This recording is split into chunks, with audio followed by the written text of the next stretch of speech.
আসসালামু আলাইকুম। পাভেল এডুকেশন কেন্দ্রের পক্ষ থেকে সবাইকে অনেক শুভেচ্ছা এবং স্বাগতম। আশা করি সবাই ভালো আছেন এবং সুস্থ আছেন। আপনাদের দোয়ায় আমিও আলহামদুলিল্লাহ ভালো আছি। তো আজকে আমরা আলোচনা করতে যাচ্ছি আমাদের অ্যানোয়েট স্টাডিজ এই সাবজেক্টটা নিয়ে। আমরা আজকের এই সাবজেক্টটাকে খুব সুন্দর করে পড়ার চেষ্টা করব। এবং অ্যানোয়েট স্টাডিজ থেকে আমরা গত সেমিস্টারে যদি কথা বলি, যাদের অ্যানোয়েট স্টাডিজ ছিল তারা কিন্তু ম্যাক্সিমাম শিক্ষার্থী হচ্ছে এই অ্যানোয়েট স্টাডিজটাকে সহজ সাবজেক্ট ভেবে পরীক্ষায় অনেক খারাপ করে। এখন আপনি অ্যানুয়াল স্টাডিজ পরীক্ষায় কেমনে ভালো করতে পারবেন? এটার জন্য সহজ একটা ওয়ে হচ্ছে কি জানেন? আপনার ফ্রি হ্যান্ড রাইটিংটা ভালো থাকতে হবে। আপনি যত বেশি লিখতে পারবেন, এটা যেহেতু হচ্ছে একটা থিওরিটিক্যাল সাবজেক্ট, এখানে মানে থিওরি নিয়ে বেশি আলোচনা হয়েছে। সো আপনার লিখাটা যত বেশি ভালো থাকবে, আপনি যত বেশি ফ্রি হ্যান্ড রাইটিং ভালো করতে পারবেন বা ফ্রি হ্যান্ড রাইটিং যদি ভালো থাকে আপনার, আপনি এই সাবজেক্টে অনায়াসে ভালো করতে পারবেন। সো অ্যানুয়াল স্টাডিজে ভালো করার মূল মন্ত্রটাই হচ্ছে ফ্রি হ্যান্ড রাইটিং। তারপরেও আমরা আজকের এই ক্লাসে অ্যানোডা স্টাডিজ এর উপরে খুব গুরুত্বপূর্ণ যে ম্যাথগুলো আছে, গুরুত্বপূর্ণ যে টপিকগুলো আছে, সেই সকল টপিক নিয়ে আমরা আজকের এই ক্লাসে কথা বলবো এবং এমন কিছু প্রশ্ন আপনাদেরকে আজকের ক্লাসে দাগিয়ে দেবো আমরা, যে প্রশ্নগুলো আপনি সরাসরি ইনশাল্লাহ পরীক্ষায় কমন পাবেন। ঠিক আছে? সো আশা করি এই ক্লাসটা আপনাদের সকলের জন্য গুরুত্বপূর্ণ হতে চলছে। তাই সবাই মিলে আজকের এই ক্লাসটা আমরা করতে চাই। যাদের অ্যানোয়েট স্টাডিজ আছে তাদের সবাইকে মেনশন দিয়ে আমাদের এই ক্লাসে যুক্ত করে দিবেন, অথবা আপনি চাইলে এই ক্লাসটা নিজের প্রোফাইলে শেয়ার করে দিয়ে অন্যদেরকেও দেখার সুযোগ করে দিতে পারেন, অথবা আপনি পরবর্তীতে যদি রিভিশনের কথা চিন্তা করেন তাহলে পরবর্তীতে এই ক্লাসটা যাতে দেখতে পারেন। ঠিক আছে? সো সবাই প্রথমত একটু কমেন্ট করে আমাকে জানাবেন যে আপনারা সঠিকভাবে আমার কথাগুলো শুনতে পাচ্ছেন কিনা, বুঝতে পারতেছেন কিনা। এই বিষয়টা একটু কমেন্ট করে আমাকে জানাবেন। ঠিক আছে? আমি একটু দেখতে চাই।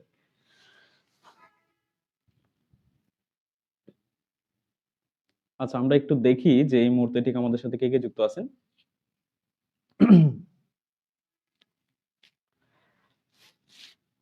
ওকে, আমি দেখতে পাচ্ছি যে অলরেডি আমাদের সাথে অনেকে যুক্ত হয়ে গেছেন। আমি সবাইকে অসংখ্য ধন্যবাদ জানাচ্ছি। আমাদের আজকের এই ক্লাসটা হচ্ছে অ্যানুয়াল স্টাডিজ। ওকে, পরিবেশগত শিক্ষা যাকে বলা যায়। ঠিক আছে?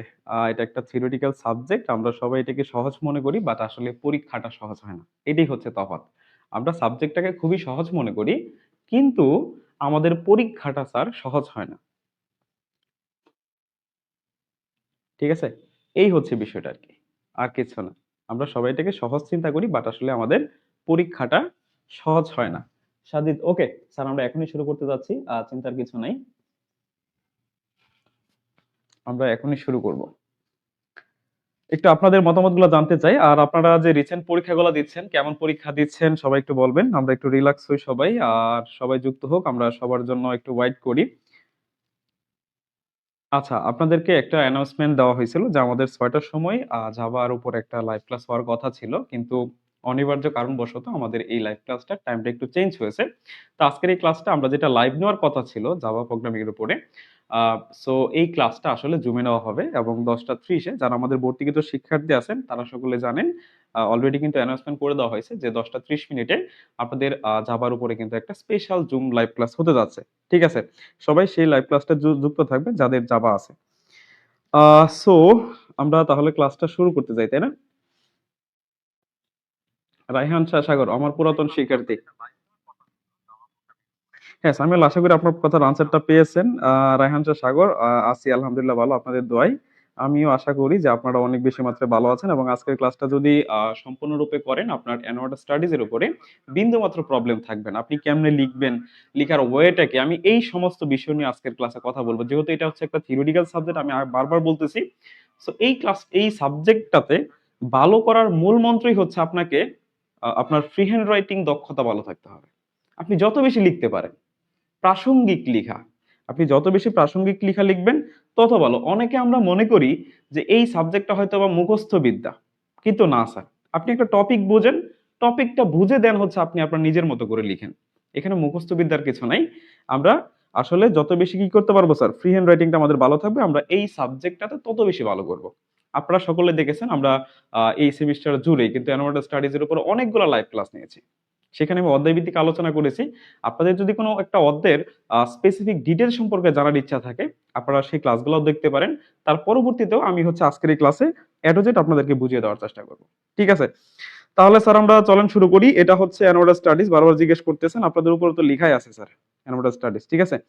ওকে, তাহলে স্যার আমরা চলেন শুরু করি। অনেকে যুক্ত হয়ে গেছেন, আপনাদেরকে এই মূল্যবান সময়টা আমি নষ্ট করতে চাচ্ছি না। আমরা সরাসরি চলে যাই আমাদের মূল আলোচ্য বিষয়ে।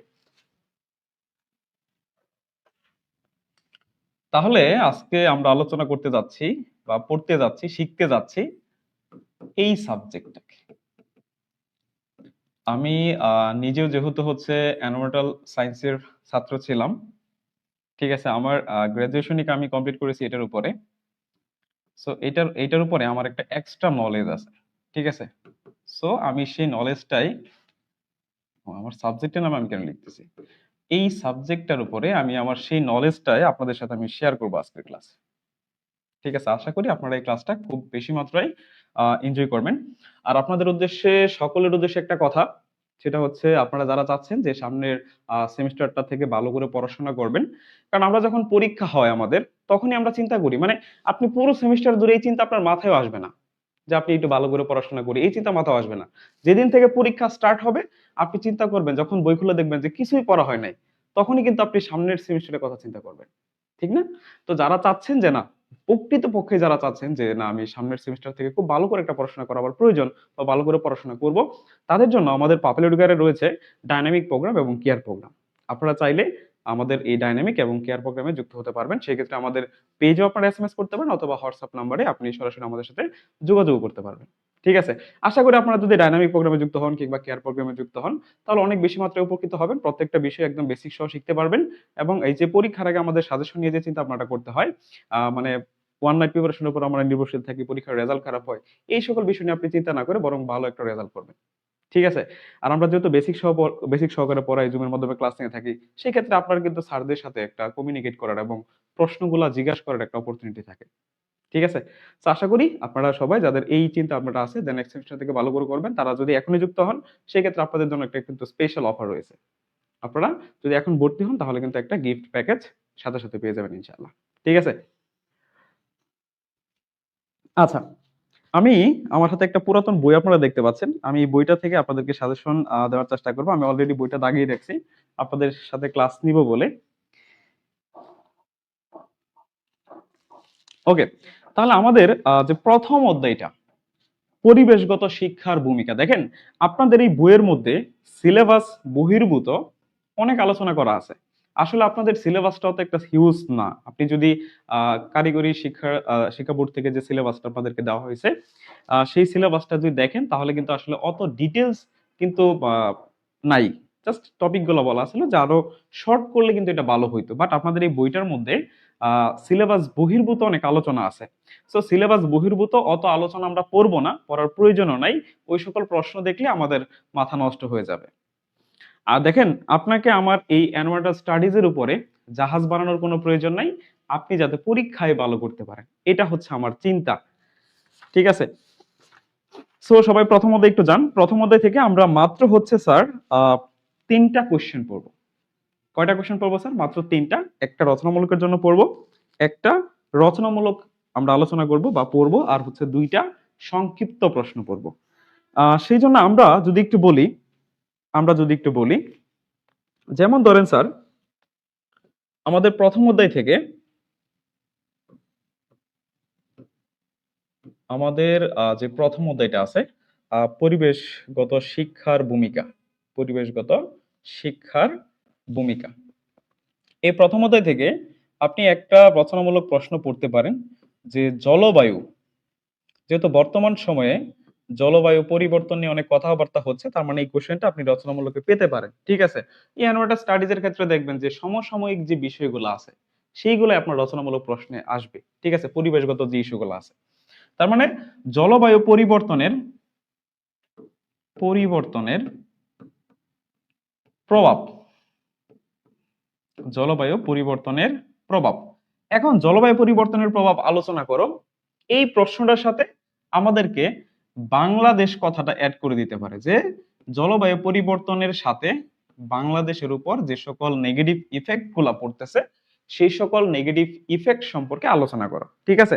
তার মানে জলবায়ু পরিবর্তন এবং হচ্ছে বাংলাদেশের যে বিপদাপন্ন অবস্থাগুলা, সেগুলো একটু বর্ণনা করতে বলছে। তার মানে আপনি এখান থেকে জলবায়ু পরিবর্তনটা বুঝলে আপনি অনায়াসে এই জলবায়ু পরিবর্তনের ফলে বাংলাদেশের উপর কি কি বিপদ আসতে চলছে, এটা আপনি লিখতে পারবেন নিজের ভাষায়। এটা হচ্ছে আমাদের রচনামূলকের জন্য আমরা পড়বো। এটা কি বোঝানোর কোনো প্রয়োজন আছে স্যার? এবং এটা যেহেতু থিওরিটিক্যাল আলোচনা, সেক্ষেত্রে আমি আশা করি সবাই একটু যদি রিডিং পড়েন একবার, পরবর্তীতে নিজে লিখতে পারেন, মুখস্থ করার চেষ্টা করবেন না। রিডিং পড়বেন, বুঝবেন, তারপরে নিজে লিখবেন, এইটুকুই। তারপরে আসেন আমরা হচ্ছে সংক্ষিপ্ত প্রশ্নের কথা যদি বলি, আমরা এখান থেকে সংক্ষিপ্ত প্রশ্ন শিখবো হচ্ছে। সংক্ষিপ্ত প্রশ্নগুলো হচ্ছে দুইটা সংক্ষিপ্ত প্রশ্ন পড়বো। সেটা হচ্ছে পরিবেশগত শিক্ষার আলোচ্য বিষয়গুলা কি কি? পরিবেশগত শিক্ষার পরিবেশগত অর্থাৎ অ্যানোয়াটা স্টাডিজ এর আলোচ্য বিষয়গুলো কি কি? পরিবেশগত শিক্ষার আলোচ্য বিষয়সমূহ, আলোচ্য বিষয় সমূহ, ঠিক আছে? এই তো, এইটা পড়বেন। আরেকটা কোশ্চেন পড়বেন হচ্ছে পরিবেশের জীবস এবং জড়স উপাদান। পরিবেশের জীবস এবং হচ্ছে আমাদের যে জড়স উপাদান মানে সজীব এবং অজীব উপাদানগুলা, এভাবে লিখে আপনাদের বইয়ের ভাষায় লিখে, সজীব আর হচ্ছে অজীব বা নির্জীব যাই বলেন, উপাদানগুলো লিখো, উপাদানগুলো লিখো। এটা আসতে পারে এখানে সাথে একটা করে অ্যাড করে দিতে পারে যে উদাহরণ সহকারে লিখো। ওকে, তাহলে আপনারা দেখতে পারলেন যে আমরা প্রথম অধ্যায় থেকে আমাদের একটু গুরুত্ব সহকারে যে প্রশ্নগুলো পড়তে হবে সেগুলো হচ্ছে স্যার এই যে এটা, এই তিনটা কোশ্চেন আমরা এই প্রথম অধ্যায় থেকে চুজ করেছি। আশা করি এই তিনটার মধ্যে থেকে আপনি একটা রচনামূলক পেতে পারেন এবং একটা সংক্ষিপ্ত আসার সম্ভাবনাটা সবচেয়ে বেশি। কি বুঝতে পারছেন স্যার এখানে? বলেন তো, এই তিনটা কোশ্চেন থেকে কি কোনো আলোচনা করার প্রয়োজন আছে আপনাদের? যে জলবায়ু পরিবর্তনের ফলে কি কি প্রভাব আছে, জলবায়ু পরিবর্তনের প্রভাবগুলা কি কি? তারপরে যদি বলি যে পরিবেশগত শিক্ষার যে আলোচ্য বিষয়গুলো মানে এনভায়রনমেন্টাল স্টাডিজ কি কি বিষয় নিয়ে আলোচনা করে, তারপর হচ্ছে আমাদের পরিবেশের সজীব উপাদান নির্জীব উপাদান, এগুলো আমরা সবাই জানি বা এগুলো একদম মানে প্রশ্ন দেখলে বলা যায় আর কি, ঠিক আছে? তো প্রথম অধ্যায় থেকে আমরা এই কোশ্চেন গুলো পড়বো, এখান থেকে আমাদের এই তিনটা কোশ্চেন পড়তে হবে। দ্যাট মিন্স প্রথম কোশ্চেনটা ভেরি ভেরি ইম্পর্টেন্ট, যেহেতু রিসেন্টলি আমরা ক্লাইমেট চেঞ্জ নিয়ে অনেক বেশি মাত্রায় উদ্বিগ্ন, সুতরাং আপনাকে এই প্রশ্নটা বলতে পারে। এখন দেখেন, প্রশ্নকর্তা যিনি প্রশ্ন করেন তিনি অবশ্যই এই চিন্তাটা করেন যে এই ছাত্রটা অ্যানোডা স্টাডিজ পড়লো, পড়ার পরে এখন যে রিসেন্ট ইস্যুটা চলতেছে এটাই যদি সে অ্যানালাইসিস করতে না পারে, তাহলে এটা তার শেখার উদ্দেশ্যটা কি, মানে কেন সে শিখবে? ওকে, আশা করি সবাই পারবেন এই কোশ্চেনটা। ওকে, আপনাদেরকে অসংখ্য ধন্যবাদ, সবাই রেসপন্স করতেছেন, দ্যাট মিন্স আপনারা মনোযোগ সহকারে আমার এই ক্লাসটা করতেছেন, এই জন্য আমি আপনাদের প্রতি কৃতজ্ঞ। তারপরে স্যার, তো জলবায়ু পরিবর্তনের ফলে আমাদের কি কি প্রভাব হয় আমি কয়েকটা কি পয়েন্ট বলে দিচ্ছি, আপনাদের এখানে লেখা আছে দেখেন, যে ঋতু পরিবর্তন হয়, তাই না? তারপর হচ্ছে আমাদের জীববৈচিত্র্য হ্রাস পেয়ে যায়, স্বাস্থ্যগত কিছু ঝুঁকি আছে, তারপর হচ্ছে ডেজার্টিফিকেশন হয়, ঠিক না? তারপর হচ্ছে কৃষি সম্পদের উপর একটা প্রভাব পড়ে, ঘূর্ণিঝড়ের প্রকোপ বৃদ্ধি হয়, তারপর হচ্ছে নিরাপদ খাদ্যের একটা অভাব সৃষ্টি হয়। এই সকল বিষয়গুলো আপনি বলে দিলেন, বাংলাদেশ ইস্যুটাও নিয়ে আসলেন। তারপরে হচ্ছে পরবর্তীতে আমরা যদি আলোচনা করতে চাই বাস্তুবিদ্যা ও বাস্তু সংস্থান, বাস্তুবিদ্যা এবং বাস্তু সংস্থান, এখান থেকে মোস্ট ইম্পর্টেন্ট একটা কোয়েশ্চেন, সেটা হচ্ছে যে একটা জলজ বাস্তুতন্ত্রের আপনি চিত্র অঙ্কন করবেন, ঠিক আছে? জলজ বাস্তুতন্ত্রের একটা চিত্র অঙ্কন করতে হবে আমাদেরকে, ঠিক আছে? আচ্ছা, এবং এখানে আপনারা অনেকগুলো সাইকেল পাবেন, ঠিক আছে? এখানে অনেকগুলো সাইকেল পাবেন। এই অধ্যায়টা আমাদের সকলের কাছে সবচেয়ে বেশি গুরুত্বপূর্ণ। দেখেন, আমরা এখানে কয়েকটা সাইকেল আছে, যেমন আমি যদি আপনাকে বলি এখানে দেখেন কি কি সাইকেল আছে। সাপোজ আমাদের এখানে আছে হচ্ছে ওয়াটার সাইকেল, ওয়াটার সাইকেল মানে পানি চক্র, পানি চক্র, তাই না? দেন আছে হচ্ছে আপনার nitrogen cycle, oxygen cycle, carbon cycle, এরকম কয়েকটা চক্র আছে আপনাদের এখানে, পানি চক্র। তারপর হচ্ছে আপনার যদি বলি নাইট্রোজেন সাইকেল, নাইট্রোজেন সাইকেল, তারপর হচ্ছে কার্বন সাইকেল, কার্বন সাইকেল বা কার্বন চক্র বলি আর কি, হ্যাঁ? এবং আরেকটা চক্র আছে, সেটা হচ্ছে আমাদের অক্সিজেন সাইকেল, অক্সিজেন সাইকেল বা অক্সিজেন চক্র। এখন এই যে আপনারা এখানে চারটা চক্র দেখতেছেন, এই চারটা চক্রের মধ্যে সবচেয়ে ইম্পর্টেন্ট কোশ্চেন হচ্ছে স্যার আমাদের এই ওয়াটার সাইকেলটা। ওয়াটার সাইকেলটা হচ্ছে ভেরি মাচ ইম্পর্টেন্ট, এবং ওয়াটার সাইকেলটা কিন্তু গত বছর চলে আসছে পরীক্ষায় আমাদের, সেজন্য আমরা তারপরেও প্রথম প্রশ্নটাই রাখতেছি এবং এই ওয়াটার সাইকেলের সাথে সাথে আপনারা আরেকটা কোশ্চেন এখান থেকে পড়তে পারেন, সেটা হচ্ছে আমাদের এই যে কার্বন সাইকেলটা আছে না স্যার, কার্বন সাইকেল, এটা ভেরি ভেরি ইম্পর্টেন্ট এইবারের জন্য। ঠিক আছে, তার মানে আপনারা এখান থেকে যে কোনো দুইটা একটা সাইকেল আপনাদের পরীক্ষায় থাকবে। মানে চারটা সাইকেলের মধ্যে চারটা সাইকেল যদি আপনি ভালো করে পড়ে যান, চারটা বা আমি যেখান থেকে যে দুইটার কথা বললাম ইম্পর্টেন্ট দেখে, এই দুইটার মধ্যে থেকে যে কোনো একটা প্রশ্ন আপনি রচনামূলকে পেতে পারেন। রচনামূলক হোক সেটা বা সংক্ষিপ্ত হোক, আপনি একটা প্রশ্ন অবশ্যই পাবেন এখান থেকে। এই চারটা সাইকেলের মধ্যে যে কোনো একটা আমাদের পরীক্ষায় থাকবে 100%। ওয়াটার সাইকেল যেহেতু গত বছর চলে আসে, সেই ক্ষেত্রে এখন আপনাদের কার্বন সাইকেলটা বেশি মাত্রায় ইম্পর্টেন্ট। ওকে, তারপরে হচ্ছে আমরা যে আরেকটা রচনামূলক কোশ্চেনের কথা বলি, আরেকটা রচনামূলক, সেটা হচ্ছে স্যার আমাদের, তাহলে এখান থেকে আমরা যে কোনো একটা পাবো এটা বলে দিলাম। আরেকটা হচ্ছে জলজ বাস্তু সংস্থান, জলজ বাস্তু সংস্থান বা একটা জলজ বাস্তুতন্ত্র। ঠিক আছে, বাস্তু সংস্থানের চিত্র সহ বর্ণনা, অর্থাৎ একটা পুকুরের চিত্র অঙ্কন করে সেখানকার বাস্তু তন্ত্রটা আপনি আলোচনা করবেন। ঠিক আছে, তাহলে জলজ বাস্তু সংস্থান চিত্র সহ বর্ণনা করো, এই তো বিষয়টা। আর এই দুইটা পড়বেন হচ্ছে আপনারা রচনামূলকের জন্য, তাহলে এই দুইটা হচ্ছে আমাদের রচনামূলক। এবং সংক্ষিপ্তর জন্য আমি বলে দিচ্ছি, সংক্ষিপ্তর জন্য হচ্ছে যে ইকোলজিক্যাল ক্রিটিক্যাল এরিয়া যেগুলো আছে আমাদের, ঠিক আছে, অর্থাৎ ইসিএ যে এরিয়াগুলো আছে, অর্থাৎ ইকোলজিক্যাল ক্রিটিক্যাল এরিয়া, সেই এরিয়াগুলোর একটা লিস্ট, তালিকা, এই প্রশ্নটা ভালো করে পড়বেন। অর্থাৎ বাংলাদেশের যে প্রতিবেশগত সংকটাপন্ন এলাকার তালিকা, প্রতিবেশ মানে কয়েকটা নাম লিখতে বলে 5টা বা 10টা এরকম, প্রতিবেশগত সংকটাপন্ন,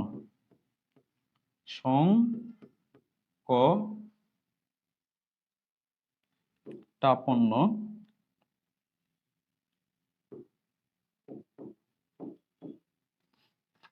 এলাকার তালিকা। আচ্ছা, বা এখানে কয়েকটা নাম আপনি লিখলে হয়ে যায়, 5টা নাম লিখলে চলবে যদি সংক্ষিপ্ত আমাদের এই প্রশ্নটা আসে। তারপর হচ্ছে আমাদের খাদ্য শিকল এবং হচ্ছে আমাদের একটা কথা বলি, এখানে আরো অনেকগুলো কোশ্চেনই আছে আমাদের। তারপরে এখানে হচ্ছে খাদ্য শিকল এবং হচ্ছে খাদ্য জালের মধ্যে পার্থক্য, খাদ্য শিকল এবং হচ্ছে খাদ্য জাল, খাদ্য শিকল ফুড চেইন, এবং পড়বেন হচ্ছে ফুড, খাদ্য শিকল ফুড চেইন এবং হচ্ছে খাদ্য জাল ফুড ওয়েব,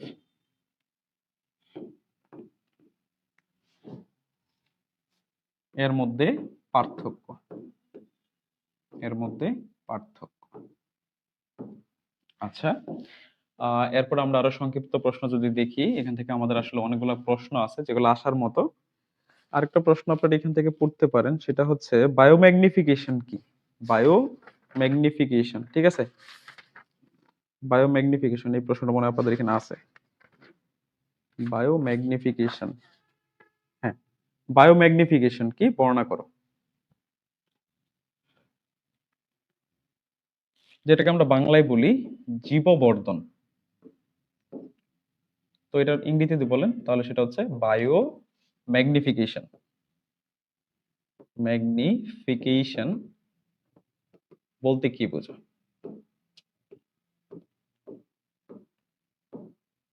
ঠিক আছে, এই কোশ্চেনটা পড়বেন। আরেকটা হচ্ছে আমাদের ইসিএ তে কি কি কাজ করা যায় না, অর্থাৎ ইকোলজিক্যালি যে ক্রিটিক্যাল এরিয়া গুলো আছে, মানে ইসিএ তে কোন কার্যক্রমগুলো আপনি করতে পারবেন না, ইসিএ এই এলাকাগুলোতে কোন কোন কার্যক্রম নিষিদ্ধ, অর্থাৎ কি কি কার্যক্রম নিষিদ্ধ করা হয়েছে, কি কি কার্যক্রম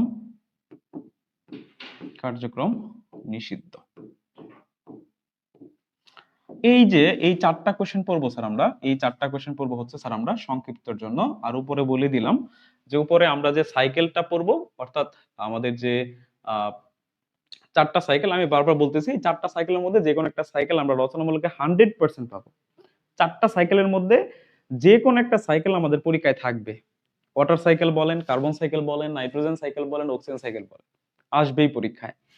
তার মধ্যে আমি ইম্পর্টেন্ট দিচ্ছি 1 নম্বরটা ওয়াটার সাইকেল এবং হচ্ছে কার্বন সাইকেল, এই দুইটা সাইকেল একটু ভালো করে দেখে যাবেন। আর এখান থেকে এই 4টা কোশ্চেন একটু দেখে যাবেন। আর একটা জলজ বাস্তুসংস্থানের চিত্র সহ বর্ণনা, অর্থাৎ একটা পুকুরের চিত্র অঙ্কন করবেন এবং পুকুরের বাস্তুসংস্থানটা কেমন, কে কাকে খায়, এটা তো আমরা সবাই জানি, তাই না? তো এটা আমরা ছোটবেলা থেকে পড়ে আসতেছি, আশা করি পুকুরের চিত্র অঙ্কন করে সেখানকার যে বাস্তুসংস্থানটা আছে আমরা বর্ণনা করতে পারবো।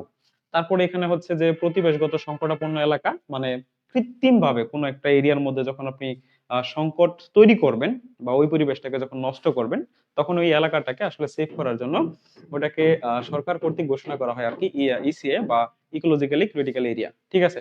তো এরকম কিছু একটা লিস্ট পাবেন, 5টা নাম শিখে যাবেন, 5টা লিখলে এনাফ, বেশি লেখা লাগবে না। তারপর হচ্ছে আমরা জানি খাদ্য শিকল, মানে উৎপাদক থেকে শুরু করে সর্বোচ্চ শ্রেণীর খাদক পর্যন্ত খাদ্য প্রবাহের যে ধারাবাহিক প্রক্রিয়াটা আছে সেটাকে মূলত খাদ্য শিকল বলা হয়। আর খাদ্য জাল হচ্ছে অনেকগুলা ফুড চেইন বা খাদ্য শিকল মিলিত হয়ে যে একটা জটিল জাল তৈরি করে, সেই জালটাকেই আমরা কি বলতে পারি, খাদ্য জাল বলতে পারি। এই দুটোর মধ্যে পার্থক্যটা ভালো করে শিখে যাবেন। এন্ড দেন হচ্ছে আমাদের এই যে বায়োম্যাগনিফিকেশন। বায়োম্যাগনিফিকেশন মানে হচ্ছে কোন একটা দূষক পদার্থ, সাপোজ একটা হেভি মেটালস, এই হেভি মেটালস গুলা যখন উৎপাদক শ্রেণী গ্রহণ করে সেটার প্রভাবটা আপনারা একদম সর্বোচ্চ শ্রেণীর খাদক পর্যন্ত পৌঁছানোর যে প্রক্রিয়াটা আছে সেটাকে আসলে বায়োম্যাগনিফিকেশন বা জীববর্ধন বলা হয়। আর ইসিএতে আমরা কি কি কার্যক্রম করতে পারবো না এটার একটা লিস্ট আছে স্যার, এই লিস্টটা আপনি একটু দেখে যাবেন, ঠিক আছে? যেমন ইকোলজিক্যাল যে সকল ক্রিটিক্যাল এরিয়া আছে, এই ক্রিটিক্যাল এরিয়াগুলোতে আপনি হচ্ছে প্রাকৃতিক বন এবং গাছপালা কর্তন করতে পারবেন না। তারপর হচ্ছে সকল প্রকার শিকার এবং বন্যপ্রাণী হত্যা টোটালি নিষেধ, ঠিক আছে?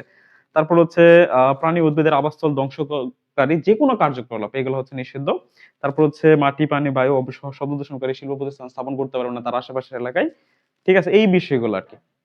তাহলে বলেন তো স্যার, এখানে কি কোনো সমস্যা আছে আপনাদের? আপনাদের এটা তো আলোচনা করা আছে স্যার, একটু দেখেন সবাই, এটা তো আছে আপনাদের বইয়ের মধ্যে, লাস্ট কোশ্চেন কেন পাবেন না বলেন? হুম, এইগুলা একটু পড়ে নিবেন আপনারা। বলেন তো এগুলোর মধ্যে কি কোনো সমস্যা আছে আপনাদের? এগুলোর মধ্যে কি কোনো সমস্যা আছে?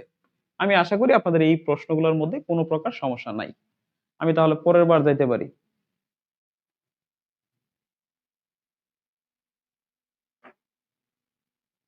ওকে ওকে ওকে, ঠিক আছে, অসংখ্য ধন্যবাদ আপনাদেরকে, আশা করি এই কোশ্চেনগুলো আপনারা পারবেন।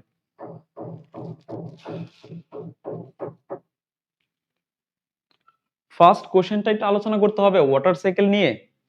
ওয়াটার সাইকেল মানে কি স্যার? পানি চক্র, একদম সহজ স্যার, ওয়াটার সাইকেলটা তো একদম সোজা, এটা পারেন না? ওয়াটার সাইকেলের ক্ষেত্রে কি কি হয় মনে করেন, এটা হচ্ছে আমাদের ভূপৃষ্ঠ, হ্যাঁ? ভূপৃষ্ঠ তো আর সমতল থাকে না, উঁচা নিচু থাকে, তার মানে আমি এরকম একটা উঁচা নিচু অঙ্কন করলাম।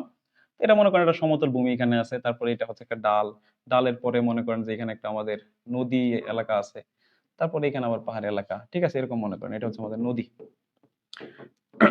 ঠিক আছে? এটা হচ্ছে আকাশ, এরকম মনে করেন এটা হচ্ছে আমাদের আকাশ। যাই হোক, তো প্রথমত কি হবে স্যার? প্রথমত আপনি বৃষ্টিপাতটাকে চিন্তা করেন। প্রথমত কি হচ্ছে, আকাশে যে মেঘগুলা ছিল সেই মেঘগুলা থেকে বৃষ্টি পড়তেছে, মেঘগুলা থেকে কি পড়তেছে স্যার? বৃষ্টি। তাহলে 1 নম্বর স্টেপ হচ্ছে আমাদের ওয়াটার সাইকেলের হচ্ছে প্রিসিপিটেশন, মানে বৃষ্টিপাত হচ্ছে, প্রিসিপিটেশন। ওকে, বৃষ্টিপাত হচ্ছে। এখন যখন বৃষ্টিপাতটা হবে, বৃষ্টিপাত হওয়ার পরে কিছু পানি আমাদের ভূপৃষ্ঠতে থেকে যাবে, তাই না? কিছু পানি ভূপৃষ্ঠের উপরে এসে জমা হবে, জমা হওয়ার পরে এই পানিটা দুইটা ভাগে ভাগ হয়। কিছু পানি কি হয় স্যার? রান অফ হয়, মানে উঁচু এলাকা থেকে নিচু এলাকার দিকে দাবিত হয়, সেটাকে আমরা সারফেস রান অফ বলি। আর কিছু পানি কি হবে, সরাসরি হচ্ছে ভূপৃষ্ঠ কর্তৃক ইনফিল্ট্রেট হয়ে যাবে, যেটাকে আমরা ইনফিল্ট্রেশন বলি। তাহলে এই যে যে প্রিসিপিটেশনটা হচ্ছে, এই প্রিসিপিটেশনের কারণে আমরা এখানে দুইটা বিষয় পাচ্ছি। একটা হচ্ছে আমাদের surface run of, surface run of, অর্থাৎ এই যে বৃষ্টির পানিটা গড়াইয়া উচ্চ অঞ্চল থেকে যে নিচু অঞ্চলের দিকে ধাবিত হচ্ছে, এইটাকে তো আপনি সারফেস রানঅফ বলতেছেন। কারণ আমরা জানি বৃষ্টি পড়ার পরে কিন্তু পানি এক জায়গায় থাকে না, সেটা দেখবেন কিছু পানি মাটি শোষণ করে নেয়, আর কিছু পানি হচ্ছে নদী নালার মধ্যে চলে যায়। তাহলে এই যে যে পানিটা চলে যাচ্ছে এটাই তো হচ্ছে সারফেস রানঅফ। এবং আরেকটা কি ঘটে স্যার এই জায়গায়? ইনফিল্ট্রেশন ঘটে, ইনফিল্ট্রেশন, এই যে ইনফিল্ট্রেটেড হচ্ছে অর্থাৎ গ্রাউন্ডে চলে যাচ্ছে, ইনফিল্ট্রেশন, ইনফিল্ট্রেশন, ঠিক আছে? এই যে কিছু পানি কি হচ্ছে আমাদের ইনফিল্ট্রেট হচ্ছে, গ্রাউন্ডে চলে যাচ্ছে। আচ্ছা, আবার এইগুলাও কি এখানে কিন্তু কি হয় স্যার, এই যে ভূপৃষ্ঠের নিচে যে পানিগুলো থাকে এই পানিগুলো কিন্তু আবার হচ্ছে কি এই ফ্লো হয়, ঠিক আছে? একটা ফ্লোয়েবল থাকে এখানে। তো এই যে এখানে নদীতে পানি আসলো, তারপর আবার কি হচ্ছে, এখানে মনে করেন সূর্যের আলো, সূর্যের আলোর কারণে কি হবে স্যার বলেন তো? এই যে আমাদের যে পানিটা আছে এই পানিটা কি হবে? ইভাপোরেট হবে। কি হবে স্যার বলেন তো?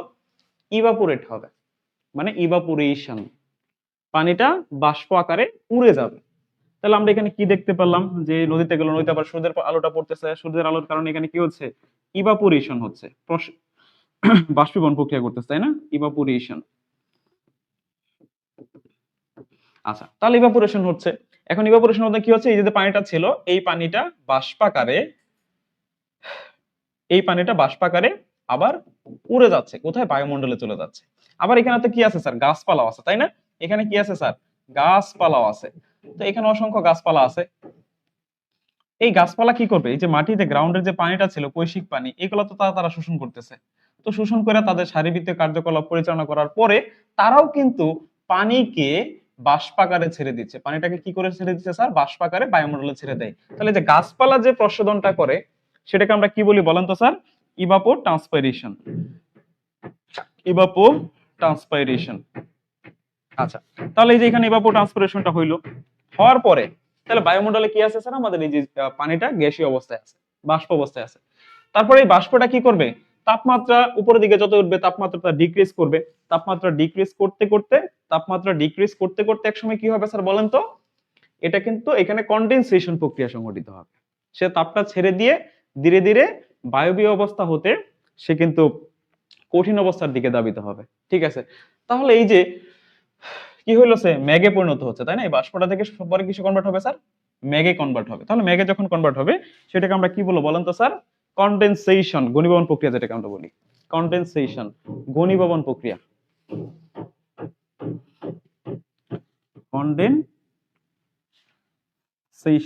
অর্থাৎ ঘনীভবন যে প্রক্রিয়াটা আছে। তারপর ঘনীভবন প্রক্রিয়া কিসে কনভার্ট হলো স্যার, এই যে মেঘে কনভার্ট হইলো। ঠিক আছে, এখানে ছিল সে বাষ্প, এই বাষ্প থেকে পরবর্তীতে কিসে কনভার্ট হয়েছে স্যার, মেঘে কনভার্ট হয়েছে। মেঘ থেকে পরবর্তীতে কিসে হচ্ছে স্যার, বৃষ্টি হচ্ছে। বৃষ্টি থেকে কি হচ্ছে স্যার বলেন তো, এই যে ইনফিল্ট্রেশন, এই যে এখানে হচ্ছে আমাদের ইনফিল্ট্রেশন, এবং এখানে ইনফিল্ট্রেশন হইলো, ইনফিল্ট্রেশনের পর আরো কি হচ্ছে স্যার, এখানে রান অফ হচ্ছে। ঠিক আছে, রান অফ, এখানে যে ওয়াটারটা স্টোর আছে, ওয়াটার স্টোরেজ। তারপরে যে গাছপালাগুলা কি করতেছে স্যার, প্রশোধন করতেছে, প্রশোধন। ঠিক আছে, প্রশোধন করতেছে, প্রশোধনের মাধ্যমে এই যে পানিটাকে বাষ্প আকারে ছেড়ে দিচ্ছে। তাহলে দেখেন তো স্যার, এটা একটা সাইকেল আকারে সংঘটিত হচ্ছে না, এটা কি কি আকারে সংঘটিত হচ্ছে স্যার, একটা সাইকেল আকারে সংঘটিত হচ্ছে। সুতরাং এই জন্য এই সাইকেলটার নাম কি বলেন তো স্যার, ওয়াটার সাইকেল। মানে পানিটা একটা সাইকেল ওয়াইজ কিন্তু প্রবাহিত হচ্ছে। পৃথিবীর যে টোটাল পানির ভলিউমটা, এটা কিন্তু ফিক্সড। ঠিক আছে, এটা জাস্ট এক রূপ থেকে আরেক রূপে চেঞ্জ হচ্ছে। বুঝতে পারছি, আশা করি আপনারা এই পর্যন্ত বুঝতে পারছেন, কোনো সমস্যা থাকার কথা না। আমি আশা করি সকলের এটা ক্লিয়ার। আপনারা কেন যে সাবজেক্টের নাম জিজ্ঞেস করেন স্যার, আপনাদের তো যে ইয়াটা আছে ক্যাপশন, ওইখানে তো লিখে দেওয়া আছে, যেটা হচ্ছে অ্যানুয়াল স্টাডিজ এর একটা ক্লাস। ওকে, তাহলে আশা করি এটা বুঝতে পারছেন। এরপরে বলেন, এরপরে বলেন স্যার, আর কি, এরপরে আর কি, আর কি বলেন স্যার, আর কি সাইকেল বোঝাইতে হবে। আর এই যে যে পুকুরের বাস্তু সংস্থান একটা চিত্র খুব সুন্দর করে আমরা জানি, আমরা একটা পুকুর চিন্তা করব, পুকুরের মধ্যে কি কি আছে, মাছ আছে, উৎপাদক আছে, ফাইটোপ্লাঙ্কটন, জোপ্লাঙ্কটন, ছোট মাছ, বড় মাছ, পারবো না স্যার, একটা পুকুরের চিত্র অঙ্কন করব, একটা পুকুরের চিত্র অঙ্কন করে, এই যে একটা পুকুরের চিত্র অঙ্কন করলেন। ঠিক আছে, এখান থেকে কিছু গাছপালা দিয়ে দিবেন, যেগুলো হচ্ছে গাছপালা, এখানে হচ্ছে সূর্যালোক। ঠিক আছে, এই হচ্ছে আমাদের পুকুরের মধ্যে পানি। ঠিক আছে, তো এটার মধ্যে কি আছে আমাদের স্যার, পুকুরের মধ্যে আছে ফাইটোপ্লাঙ্কটন। ঠিক আছে, বাস্তু সংস্থান মানে এখানে কি থাকতে হবে, উৎপাদক থাকতে হবে, ফাইটোপ্লাঙ্কটন।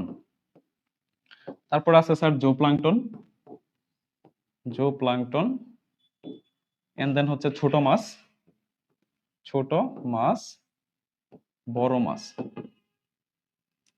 এই তো দেখেন, এটা হচ্ছে কিন্তু একটা হচ্ছে ফুড চেইন, মানে খাদ্য শিকল, ফুড চেইন।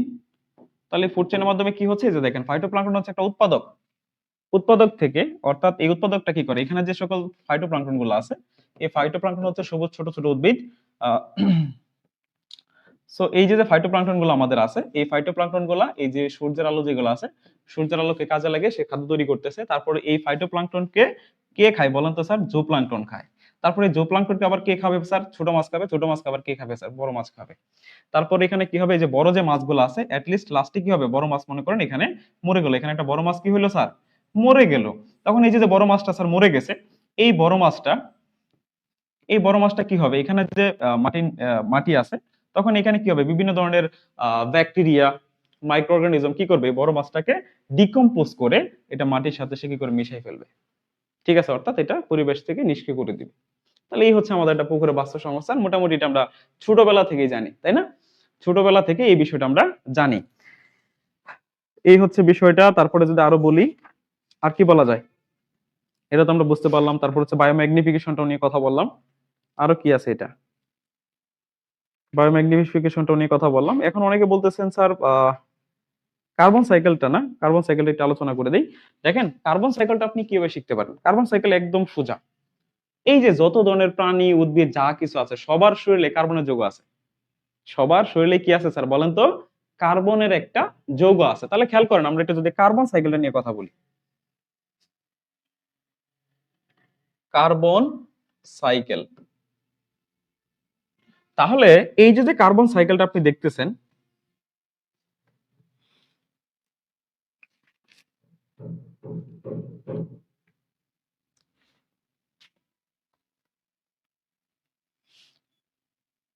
পরিবেশের এখানে কি আছে স্যার, অশ্বমণ্ডল আছে, অশ্বমণ্ডল, বায়ুমণ্ডল, বায়ুমণ্ডল, তারপর হচ্ছে বাড়িমণ্ডল, বাড়িমণ্ডল। ঠিক আছে, তাহলে অশ্বমণ্ডল মানে এখানে অনেক ধরনের জীবাশ্ম টিবাশ্ম আছে, এগুলো আগ্নেয়পাত বা বিভিন্ন কিছু কারণে তারা হচ্ছে বায়ুমণ্ডলে, বায়ুমণ্ডলে অর্থাৎ এগুলার দহনে, অর্থাৎ অশ্বমণ্ডলের বিভিন্ন কিছুর দহন বা আগ্নেয়গিরি যাই কিছু বলেন, এদের মাধ্যমে এখান থেকে কিন্তু প্রচুর পরিমাণে কার্বন ডাই অক্সাইড বায়ুমণ্ডলে ছেড়ে দেয়, তাই না?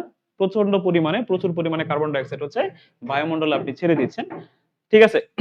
আচ্ছা, তাহলে বায়ুমণ্ডলে কি হচ্ছে, প্রচুর পরিমাণে কার্বন ডাই অক্সাইড আসতেছে। কিভাবে আসে, সেটা আসতে পারে আমরা যখন কোনো একটা বস্তুকে কি করি, দহন করি, পুরাই।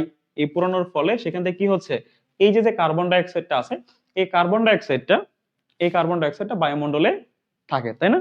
আচ্ছা, তারপরে হচ্ছে আমরা যখন নিঃশ্বাস ছাড়তেছি, ঠিক আছে, শ্বাস প্রশ্বাসের মাধ্যমেও, অর্থাৎ আপনি যখন নিঃশ্বাসটা ছাড়তেছেন তখন সেখান থেকেও কিন্তু কি করতেছেন, কার্বন ডাই অক্সাইডটা ত্যাগ করতেছেন। তার মানে এই যে এখানে যতগুলো প্রাণী আছে স্যার, যত প্রাণী, এই প্রাণীগুলো কিন্তু কি করতেছে স্যার বলেন তো, বায়ুমণ্ডলে কার্বন ডাই অক্সাইড ত্যাগ করতেছে। আচ্ছা, তার মানে সবাই কি করতেছে, দহন বলেন অথবা যে কোনো প্রাণী, এগুলা কি করে, কার্বন ডাই অক্সাইড বায়ুমণ্ডলে ছেড়ে দেয়। এখন এই যে যখন বায়ুমণ্ডলে কার্বন ডাই অক্সাইডটা থাকে, তখন এই বায়ুমণ্ডলে যে কার্বন ডাই অক্সাইডটা থাকতেছে, এটা যখন বৃষ্টিপাত হয় স্যার, কি হয় স্যার, প্রিসিপিটেশন হয়, তখন বৃষ্টিপাতের সময় কিন্তু এটা বৃষ্টির পানির সাথে মিশ্রিত হয়ে কার্বনেট আকারে ভূপৃষ্ঠে চলে আসে। কার্বনেট হিসাবে কি আসে স্যার, ভূপৃষ্ঠে চলে আসে। কথা বুঝতে পারছি? তাহলে এই যে ভূপৃষ্ঠে আসতেছে, ভূপৃষ্ঠে আসতেছে কিভাবে বলেন তো স্যার, কার্বনেট রূপে। আচ্ছা, এই যে কার্বনেট রূপে ভূপৃষ্ঠে চলে আসতেছে। এখানে আরেকটা বিষয় আছে স্যার, এখানে কি আছে, আমাদের ভূপৃষ্ঠে অসংখ্য কি আছে বলেন তো স্যার, গাছপালা আছে না? এখন এই গাছপালা গুলা কি করতেছে স্যার, গাছপালা কিন্তু বায়ুমণ্ডল থেকে এই কার্বন ডাই অক্সাইডটা যখন সালোক সংশ্লেষণ প্রক্রিয়াটা সংঘটিত হচ্ছে, তখন কিন্তু সে বায়ুমণ্ডল থেকে এই কার্বন ডাই অক্সাইডটা অ্যাবজর্ব করতেছে, শোষণ করতেছে না?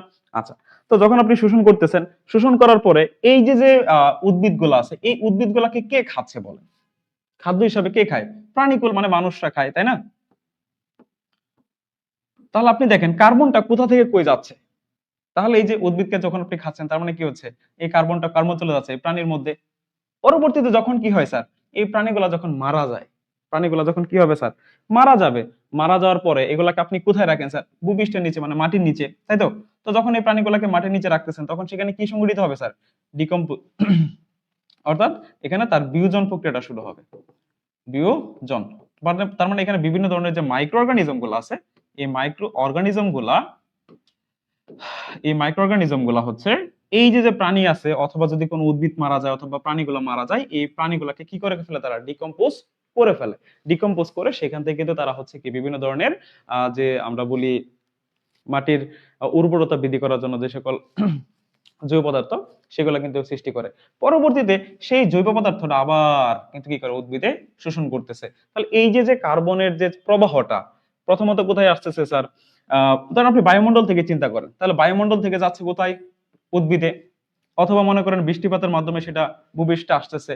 তারপর সেইখান থেকে এই কার্বন ডাইঅক্সাইড উদ্ভিদ শোষণ করতেছে, উদ্ভিদ থেকে আবার সেটা কি করতেছে, প্রাণীতে যাচ্ছে, যখন প্রাণী উদ্ভিদটাকে খাচ্ছে, তারপরে কি কি করতেছে স্যার, এই প্রাণীটা যখন মারা যাচ্ছে বা উদ্ভিদ যখন মারা যাচ্ছে, তখন তারা কিন্তু বিভিন্ন ধরনের যে মাইক্রো অর্গানিজম গুলো আছে, এই মাইক্রো অর্গানিজম গুলো কি করে স্যার, এটাকে ডিকম্পোজ করে ফেলে, বিয়োজিত করে ফেলে, বিয়োজিত করে সেটাকে মাটির সাথে মিশিয়ে ফেলে, সেখানে মাটির একটা জৈব পদার্থ তৈরি করে, তাই না, হিউমাস যেটাকে বলি আমরা। তো হিউমাসটা তৈরি করে, পরবর্তীতে সেই হিউমাসটা কিন্তু আবার এই উদ্ভিদে শোষণ করতেছে। তার মানে এই কার্বনের প্রবাহটা একটা সাইকেল ওয়াইজ চলতেছে না স্যার, বলেন? আমি যদি আরো সহজ করে বলি, আমি যদি আরো সহজ করে বলি,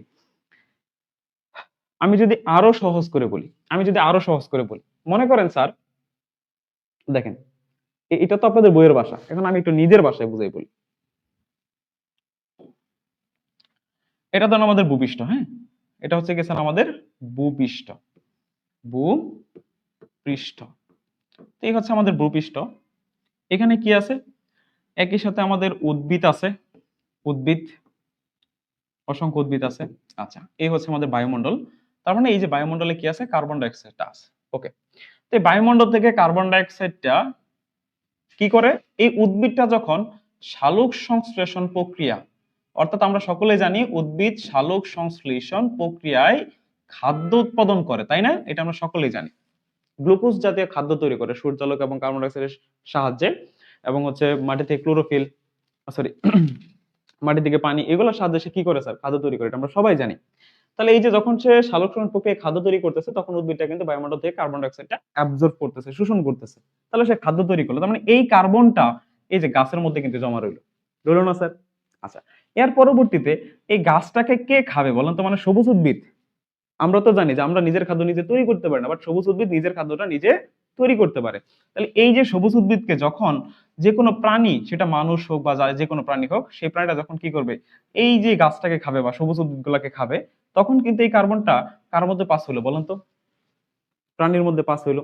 এখন এই প্রাণীটা যখন কি হবে স্যার, মারা যাবে, এই প্রাণীটা যখন কি হবে, মারা যাবে, প্রাণী বা উদ্ভিদ এগুলো যখন কি হয় স্যার, মারা যায়,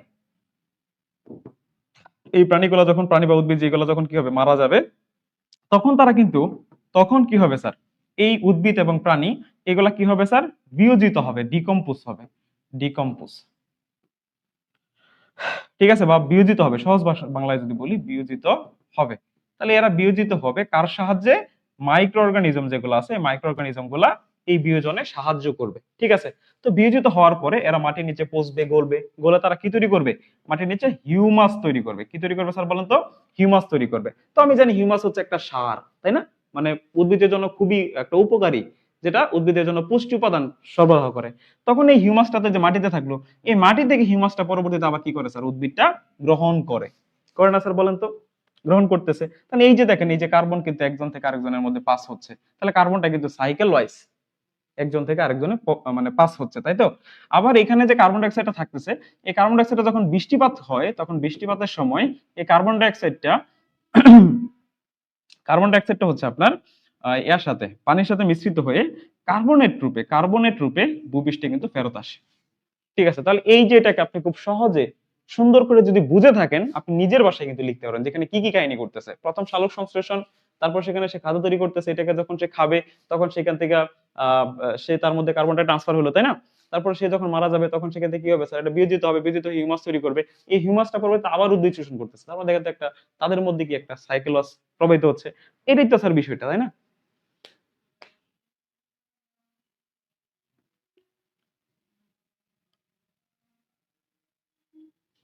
ওকে, আশা করি এইটুকু আমাদের ক্লিয়ার, সকলের ক্লিয়ার, আমাদের কার্বন সাইকেলটা আমরা পারবো।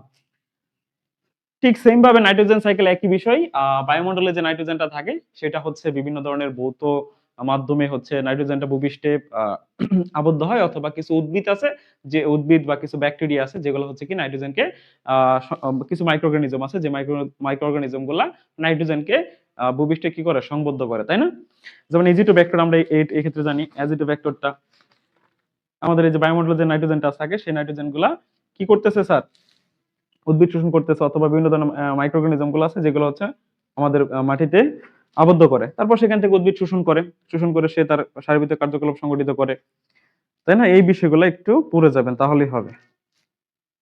অর্থাৎ এক্ষেত্রে 5টা প্রক্রিয়া মনে রাখবেন। একটা হচ্ছে আমাদের নাইট্রোজেন তৈরি, আত্মীয়করণ, অ্যামোনিয়াতে রূপান্তর এবং মুক্ত নাইট্রোজেন রূপে বাতাসে ট্রান্সফার করা, ঠিক আছে। এখানে টোটাল আমাদের 4টা থেকে 5টা প্রক্রিয়া সংঘটিত হয়। আশা করি আমাদের এই অধ্যায়টা তাহলে কমপ্লিট। আমি যতদূর জানি, আমি এই নাইট্রোজেন সাইকেলের উপর অনেক ক্লাস দিয়েছি। আপনাদের যদি প্রবলেম থাকে, নাইট্রোজেন সাইকেলটা স্যার বুঝাই দিতে হবে। ওকে ওকে ওকে, ঠিক আছে। প্রথমত স্যার, নাইট্রোজেনটা থাকে কোথায় বলেন তো স্যার? নাইট্রোজেনটা থাকে কোথায় বলেন? বায়ুমণ্ডলে। আমরা সকলেই জানি যে নাইট্রোজেনের বায়ুমণ্ডলের যে কম্পোজিশনটা আছে, সেখানে যে গ্যাসগুলা থাকে আমাদের বায়ুমণ্ডলে, nitrogen, oxygen, carbon die oxide, জলীয় বাষ্প, আর্গন, এই গ্যাসগুলোর মধ্যে সবচেয়ে বেশি পরিমাণে থাকে হচ্ছে নাইট্রোজেন, তাই না? প্রায় 78%, এর পয়েন্ট সামথিং আছে। সো 78% নাইট্রোজেন কিন্তু আমাদের বায়ুমণ্ডলে থাকে, তাই তো? এখন এই যে যে নাইট্রোজেনটা বায়ুমণ্ডলে আছে, এই বায়ুমণ্ডল হতে নাইট্রোজেনটা আপনার ভূপৃষ্ঠে আসতে পারে বা ভূপৃষ্ঠে আসে দুইটা ওয়েতে। এক হচ্ছে একটা প্রাকৃতিক কারণে বা ভৌত ভৌত কারণে, ঠিক আছে? কারণ এই যে যে নাইট্রোজেনটা আছে, এই নাইট্রোজেনটা প্রথমত বাতাসের মধ্যে কি আছে স্যার বলেন তো? অক্সিজেন। সেই অক্সিজেনের সাথে সে একটা বিক্রিয়া গঠন করে। তাহলে প্রথমত নাইট্রোজেনটা অক্সিজেনের সাথে বিক্রিয়া করে নাইট্রিক অক্সাইড বা নাইট্রোজেন মনোঅক্সাইড গঠন করে, ঠিক আছে? কি গঠন করলো স্যার? Nitrogen monoxide. পরবর্তীতে এই নাইট্রোজেন মনোঅক্সাইডটা আবার অক্সিজেনের সাথে বিক্রিয়া করে নাইট্রোজেন ডাইঅক্সাইড তৈরি করলো। পরবর্তীতে এই নাইট্রোজেন ডাইঅক্সাইডটা বৃষ্টির পানির সাথে বিক্রিয়া করে। বৃষ্টির পানির সাথে কি করতেছে স্যার? বিক্রিয়া করতেছে। বিক্রিয়া করে তৈরি করবো হচ্ছে আপনার নাইট্রিক অ্যাসিড। তাহলে ঠিক আছে, এই যে যে নাইট্রিক অ্যাসিডটা, এই নাইট্রিক অ্যাসিড রূপে সে কিন্তু বৃষ্টির সাথে ভূপৃষ্ঠে পতিত হইল। তাহলে ভূপৃষ্ঠে আপনার আসছে কি বলেন তো? Nitric acid. অর্থাৎ এখান থেকে এই নাইট্রেটটাকে পরবর্তীতে আলাদা হয়ে যায়, ঠিক আছে? নাইট্রেটটা পরবর্তীতে আলাদা হয়ে আমাদের মাটির সাথে সংবদ্ধ হয়ে যায়। আবার আরেকটা সিস্টেম আছে, বিভিন্ন ধরনের micro organism micro organism micro organism কি করে স্যার? এই কাজটা করে থাকে। এই যে নাইট্রোজেন সংবদ্ধকরণের যে প্রক্রিয়াটা বলতেছি, এই প্রক্রিয়াটা কি করে থাকে স্যার? বিভিন্ন ধরনের মাইক্রো অর্গানিজম আছে, যেমন এসিডোব্যাক্টর। এটা কি করে? বায়ুমণ্ডলে যে নাইট্রোজেন ব্যাকটেরিয়াগুলো থাকে বা কিছু উদ্ভিদ আছে, এরা কি করে? বায়ুমণ্ডলের যে নাইট্রোজেনটা আছে, এই নাইট্রোজেনটাকে ভূপৃষ্ঠের ভিতরে আবদ্ধ করে রাখে, ঠিক আছে? এই বিষয়টা আর কি। আচ্ছা, তো এই প্রক্রিয়াটা টোটাল কয়টা ভাবে করতে পারে স্যার? এখানে 4টা ভাবে করতে পারে। কিভাবে করতে পারে একটু খেয়াল করে দেখেন। তাহলে জীবস প্রক্রিয়াগুলো কি? প্রথমত এখান থেকে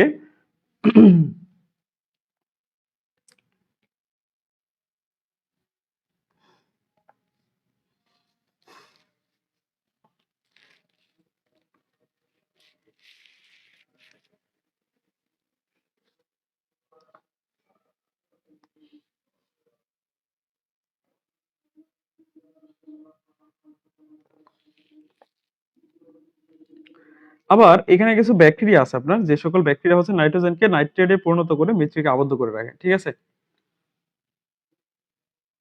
এখানে কিছু কথা বলি তাহলে। এখান থেকে কিছু কি আমি বলছিলাম, এখানে 4টা প্রক্রিয়া সংঘটিত হয়। একটা হচ্ছে নাইট্রিফিকেশন, ডিনাইট্রিফিকেশন, তারপর হচ্ছে অ্যামোনিয়াকরণ। এই বিষয়গুলো অনেক ক্ষেত্রে ঘটে। তো কিছু কিছু আমাদের মাইক্রোঅর্গানিজম আছে, মাইক্রোঅর্গানিজম গুলো কি করতেছে স্যার? আমাদের এখানে যে নাইট্রোজেনটা আছে, এই নাইট্রোজেনটাকে অ্যামোনিয়াতে কনভার্ট করে, ঠিক আছে? অর্থাৎ অ্যামোনিয়াতে কি করে স্যার? কনভার্ট করে। অ্যামোনিয়াতে কনভার্ট করে মূলত এখানে যে মাটির নিচে সেটাকে আবদ্ধ করে রাখে। পরবর্তীতে এই অ্যামোনিয়াটা আবার অ্যামোনিয়া থেকে ভেঙে ফেলে। অ্যামোনিয়াটাকে আবার কি করে? ভেঙে সেখান থেকে মুক্ত নাইট্রোজেন তৈরি করে। এই মুক্ত নাইট্রোজেনটা পরবর্তীতে সেখানে ডিনাইট্রিফিকেশন ঘটে, সেখানে আবার নাইট্রেট আয়নে পরিণত হয়। সে নাইট্রেট আয়ন পরিণত হচ্ছে, আবার সেখান থেকে নাইট্রোজেন আয়ন মুক্ত হয়ে মুক্ত নাইট্রোজেন রূপে আবার ভূপৃষ্ঠে কি করে স্যার? ফেরত চলে যায়। তাহলে এই টোটাল প্রসেসটাই দেখেন একটা সাইকেল ওয়াইজ কিন্তু সংঘটিত হচ্ছে। এখানে দুইটা প্রক্রিয়া সংঘটিত হয়। তাহলে আমরা নাইট্রোজেন সাইকেলের ক্ষেত্রে জাস্ট দুইটা বিষয় মাথায় রাখবো, যে নাইট্রোজেন সাইকেলটা সংঘটিত হতে পারে দুইটা প্রক্রিয়ার মাধ্যমে। এক হচ্ছে ভৌত প্রক্রিয়া, আর হচ্ছে জীবস প্রক্রিয়া। ভৌত প্রক্রিয়া স্যার এই যে তিনটা বিক্রিয়া লিখে দিছি না স্যার? এই তিনটা বিক্রিয়া একটু লিখে দিবেন। আর জীবস যে প্রক্রিয়ার কথা বলতেছি, আমাদের ভূপৃষ্ঠের মধ্যে অসংখ্য উদ্ভিদ আছে, আছে না স্যার? মাইক্রো অর্গানিজম গুলো আছে। তাহলে মাইক্রো অর্গানিজম উদ্ভিদ এবং যে সকল মাইক্রো অর্গানিজম গুলো আছে, এই উদ্ভিদ এবং মাইক্রো অর্গানিজম গুলা এই নাইট্রোজেনকে কি করে? সংবর্ধন করে ভূপৃষ্ঠে আবদ্ধ করে রাখে, ঠিক আছে? তারপর সেটা সেখান থেকে নাইট্রেটে কনভার্ট হয়, অ্যামোনিয়াতে কনভার্ট হয়। অ্যামোনিয়া আবার ডিনাইট্রিফিকেশন প্রক্রিয়ার মাধ্যমে সেখান থেকে মুক্ত নাইট্রোজেনে পরিণত হয়। সেই মুক্ত নাইট্রোজেনটা পরবর্তীতে আবার বায়ুমণ্ডলে ফেরত চলে যায়। তো এই বিষয়টাই হচ্ছে, টোটাল বিষয়টা হচ্ছে একটা কি? Nitrogen cycle. ওকে, আমরা তাহলে স্যার পরবর্তী বিষয়ে যাই। এখানে সাইকেলটা দেওয়া আছে, চাইলে আপনারা সেটা পড়তে পারেন। আচ্ছা, এরপরে স্যার আমরা পড়বো হচ্ছে আমাদের পরবর্তী যে অধ্যায়টা তৃতীয় অধ্যায়। আমরা একটু তৃতীয় অধ্যায়ে যাচ্ছি। স্যার চিত্র তো আপনাদের বইয়ের মধ্যে আঁকা আছে, এটা অঙ্কন করে দিতে হবে বলেন। চিত্র তো আপনাদের বইয়ের মধ্যে আছে, এটা কি আপনাদের অঙ্কন করে দিতে হবে? আচ্ছা, আমরা একটু আমাদের তৃতীয় অধ্যায়ে চলে যাই। বৈশ্বিক এবং জাতীয় যে সকল পরিবেশগত সমস্যা আছে, সেই পরিবেশগত সমস্যার দিকে অগ্রসর হই। আপনাদের এখানে যে সকল রচনামূলক প্রশ্নগুলো পড়তে হবে আমি একটু বলে দিচ্ছি। প্রশ্নগুলো ভালো করে দেখেন। 1 নম্বর রচনামূলকটা হচ্ছে গ্লোবাল ওয়ার্মিং। গ্লোবাল ওয়ার্মিং এর কারণ এবং প্রভাব। গ্লোবাল ওয়ার্মিং এর অর্থাৎ বৈশ্বিক যে উষ্ণায়নটা আছে, এই গ্লোবাল ওয়ার্মিং এর কারণ এবং প্রভাব, এগুলো থিওরিটিক্যাল, আমি আলোচনা না করলেও চলবে।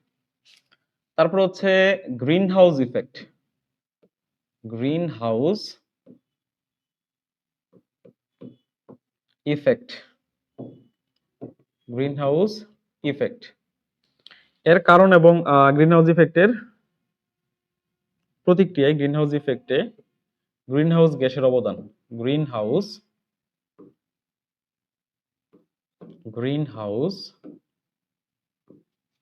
গ্যাসের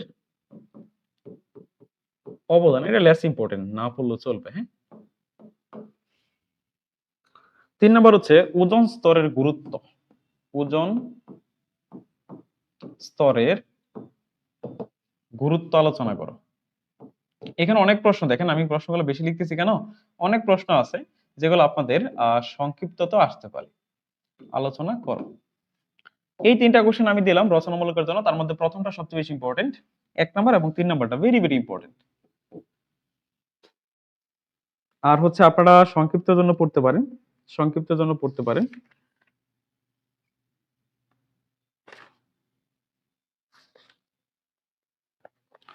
এখানে গ্রিন হাউস ইফেক্টের ক্ষেত্রে আপনারা এই প্রশ্নটা পড়লে সবচেয়ে বেটার হয়। আমি প্রশ্নটা বলে দিচ্ছি, এই প্রশ্নটা পড়লে সবচেয়ে বেটার হয়। গ্রিন হাউস গ্যাসের কারণ এবং প্রভাব।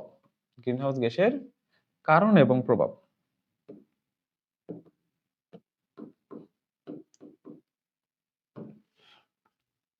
আর সংক্ষিপ্তর জন্য আপনারা পড়বেন হচ্ছে সংক্ষিপ্তর জন্য পড়তে পারেন আপনারা এখান থেকে যে গ্রিন হাউস প্রতিক্রিয়া সৃষ্টিতে গ্রিন হাউস গ্যাসের যে অবদানটা আছে, এটা একটু আগে যেটা বললাম সেটা। আর এখান থেকে কি পড়া যায়,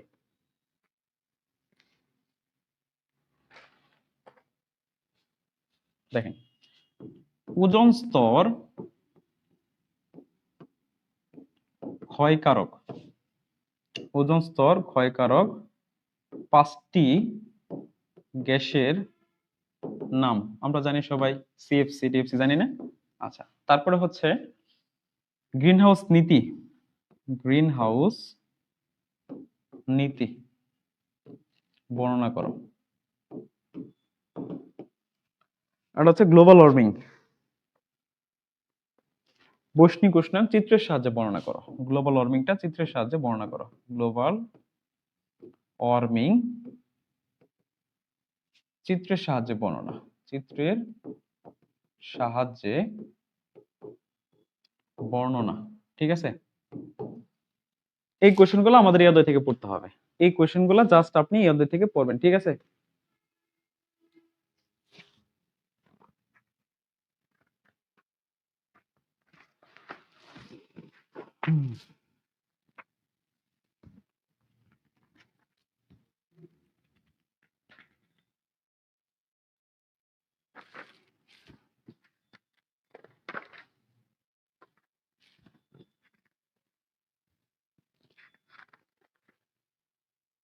ওকে। আপনারা তাহলে এই কোশ্চেনগুলো একটু এখান থেকে পড়ে যাবেন, তাহলে হয়ে যাবে।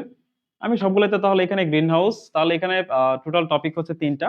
এক হচ্ছে গ্রিন হাউস, গ্লোবাল ওয়ার্মিং, আর হচ্ছে আমাদের যে ওজোন স্তরের গুরুত্ব, ওজোন স্তরটা, সেই ওজোন স্তরটা একটু ভালো করে পড়ে যাবেন। ওকে, তাহলে এখান থেকে আমাদের এই কোয়েশ্চেনগুলো পড়তে হবে। প্রথম 3টা আমরা হচ্ছে সংক্ষিপ্তের জন্য পড়বো। প্রথম 3টা হচ্ছে আমরা সংক্ষিপ্তের জন্য এখান থেকে পড়বো। ঠিক আছে, তো এখানে আমি দুই জায়গাতে গ্লোবাল ওয়ার্মিং দিছি। আপনারা যদি এই গ্লোবাল ওয়ার্মিং এর কারণ প্রভাব আলোচনা করতে চান তাহলে অটোমেটিক্যালি এটা কিন্তু পড়া হয়ে যায়। অর্থাৎ গ্লোবাল ওয়ার্মিং যে চিত্রের সাহায্যে বর্ণনা করা। তো গ্লোবাল ওয়ার্মিংটা আমরা সবাই জানি। পৃথিবীটা অর্থাৎ বৈশ্বিক উষ্ণায়ন হয়ে যাবে।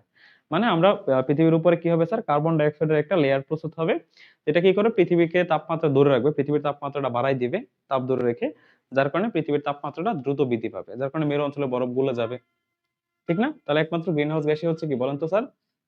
কার্বন ডাই অক্সাইড, এবং গ্রিন হাউসের ফলে কিন্তু হচ্ছে গ্লোবাল ওয়ার্মিংটা হয়ে থাকে। এই বিষয়টা আশা করি পারবেন। এখান থেকে আলোচনা করার কিছু নাই। তারপরে আমরা যদি বলি পানি বর্জ্য ব্যবস্থাপনা, যেটা আছে পানি ও বর্জ্য পানি ব্যবস্থাপনা, সেখান থেকে আমরা স্যার কি কি পড়বো, সেখান থেকে আমরা কি কি কোয়েশ্চেন পড়বো। এখান থেকে একটা কোয়েশ্চেনের সবচেয়ে বেশি ইম্পর্টেন্ট, যে মানুষের স্বাস্থ্য এবং পরিবেশের উপরে পানি দূষণের প্রভাব। This is very much important. এই কোয়েশ্চেনটা ভালো করে পড়ে যাবেন পরের অধ্যায় থেকে। কি পড়বেন? মানব স্বাস্থ্য, মানব স্বাস্থ্য এবং পরিবেশের উপর, পরিবেশের উপর, পরিবেশের উপর হচ্ছে পানি দূষণের প্রভাব, পানি দূষণের প্রভাব। এটা আসবে পরীক্ষায়, ঠিক আছে? মানব স্বাস্থ্যের উপরে পরিবেশের যে প্রভাবটা আছে, সেটা পানি দূষণের যে প্রভাবটা আছে সেটা ভালো করে পড়ে যাবেন। আর এখান থেকে আপনাদেরকে আরেকটা বিষয় পড়তে হবে, আরেকটা বিষয় পড়তে হবে, সেটা হচ্ছে আমাদের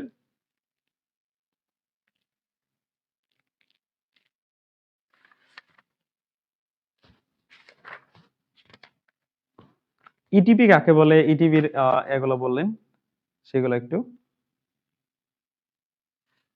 পানীয় জলের যে আদর্শ মানগুলো আছে, সংক্ষিপ্তের জন্য এই প্রশ্নটা পড়বেন যে পানীয় জলের আদর্শ মান, পানীয় জলের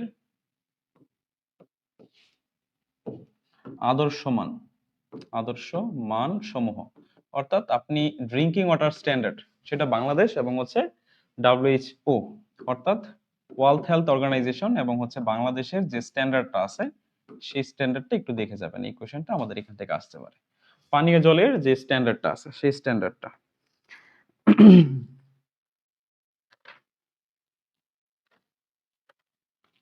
তারপরে এখানে আমরা তো অলরেডি বলে দিলাম। আর হচ্ছে ইটিপির ফ্লো ডায়াগ্রাম, ঠিক আছে? যে কোনো একটা ইটিপির ফ্লো ডায়াগ্রাম, ফ্লো ডায়াগ্রাম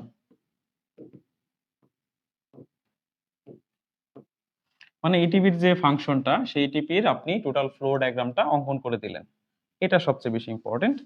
তাহলে এখান থেকে আপনারা কি করবেন, এখানে তিনটা কোশ্চেন দিছি, তিনটাই হচ্ছে আপনারা চাইলে রচনামূলকের জন্য পড়তে পারেন, রচনামূলকের জন্য। বাট আমি মনে করি এখান থেকে প্রথম কোশ্চেনটা এবং 3 নাম্বারটা ভেরি ভেরি ইম্পর্টেন্ট, বাট 2 নাম্বারটা আমাদের সংক্ষিপ্তের জন্য আসতে পারে। তাহলে এই তিনটা কোশ্চেন হচ্ছে আপনি একটু রচনামূলকের জন্য পড়ে যাবেন। আর সংক্ষিপ্তর জন্য যদি আমি একটু বলি,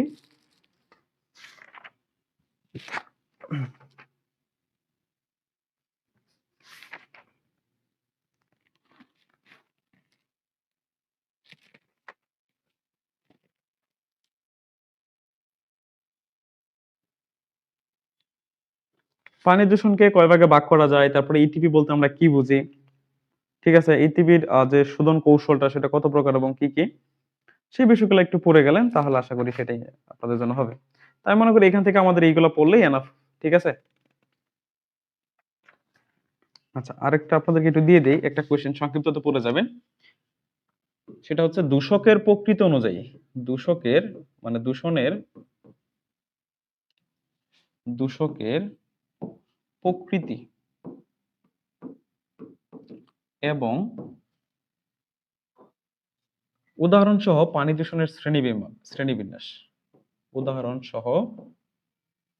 সহ পানি দূষণের শ্রেণীবিভাগ করো, পানি দূষণের শ্রেণীবিভাগ, শ্রেণীবিভাগ।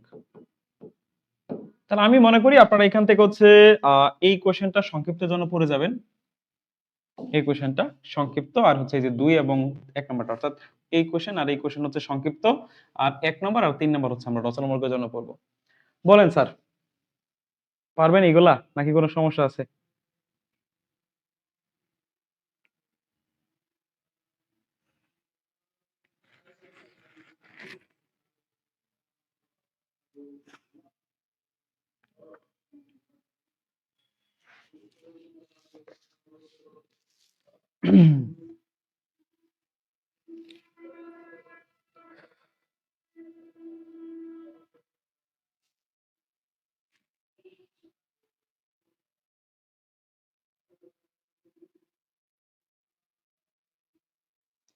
আচ্ছা, কোনটা দেখাই দিব সবাই একটু বলেন। আমি যদি এখানে আপনাদের কোনো সমস্যা থাকে তাহলে আমাকে বলেন, আমি ইনশাল্লাহ সেটা আলোচনা করব। ওকে, আপনাদের যদি কোনো সমস্যা থাকে তাহলে একটু বলবেন।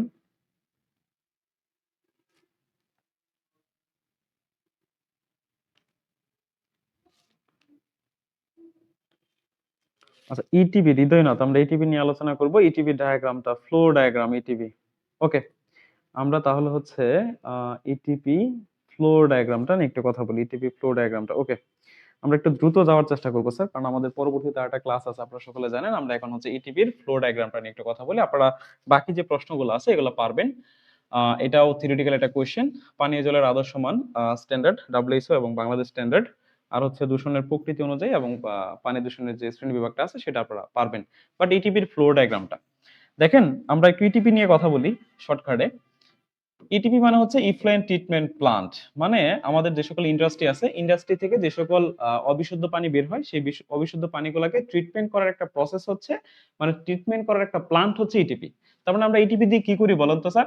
ইটিপি দিয়ে হচ্ছে কোন একটা শিল্প কারখানা থেকে, কোন একটা শিল্প কারখানা থেকে আমাদের যে সকল বর্জ্য পানি বের হয়, শিল্প কারখানা থেকে যে সকল বর্জ্য পানি, হ্যাঁ, এই বর্জ্য পানিকে ট্রিট করতেই, মানে ট্রিটমেন্ট করতেই আমরা কি ব্যবহার করি স্যার? এইটিপিটা ব্যবহার করি।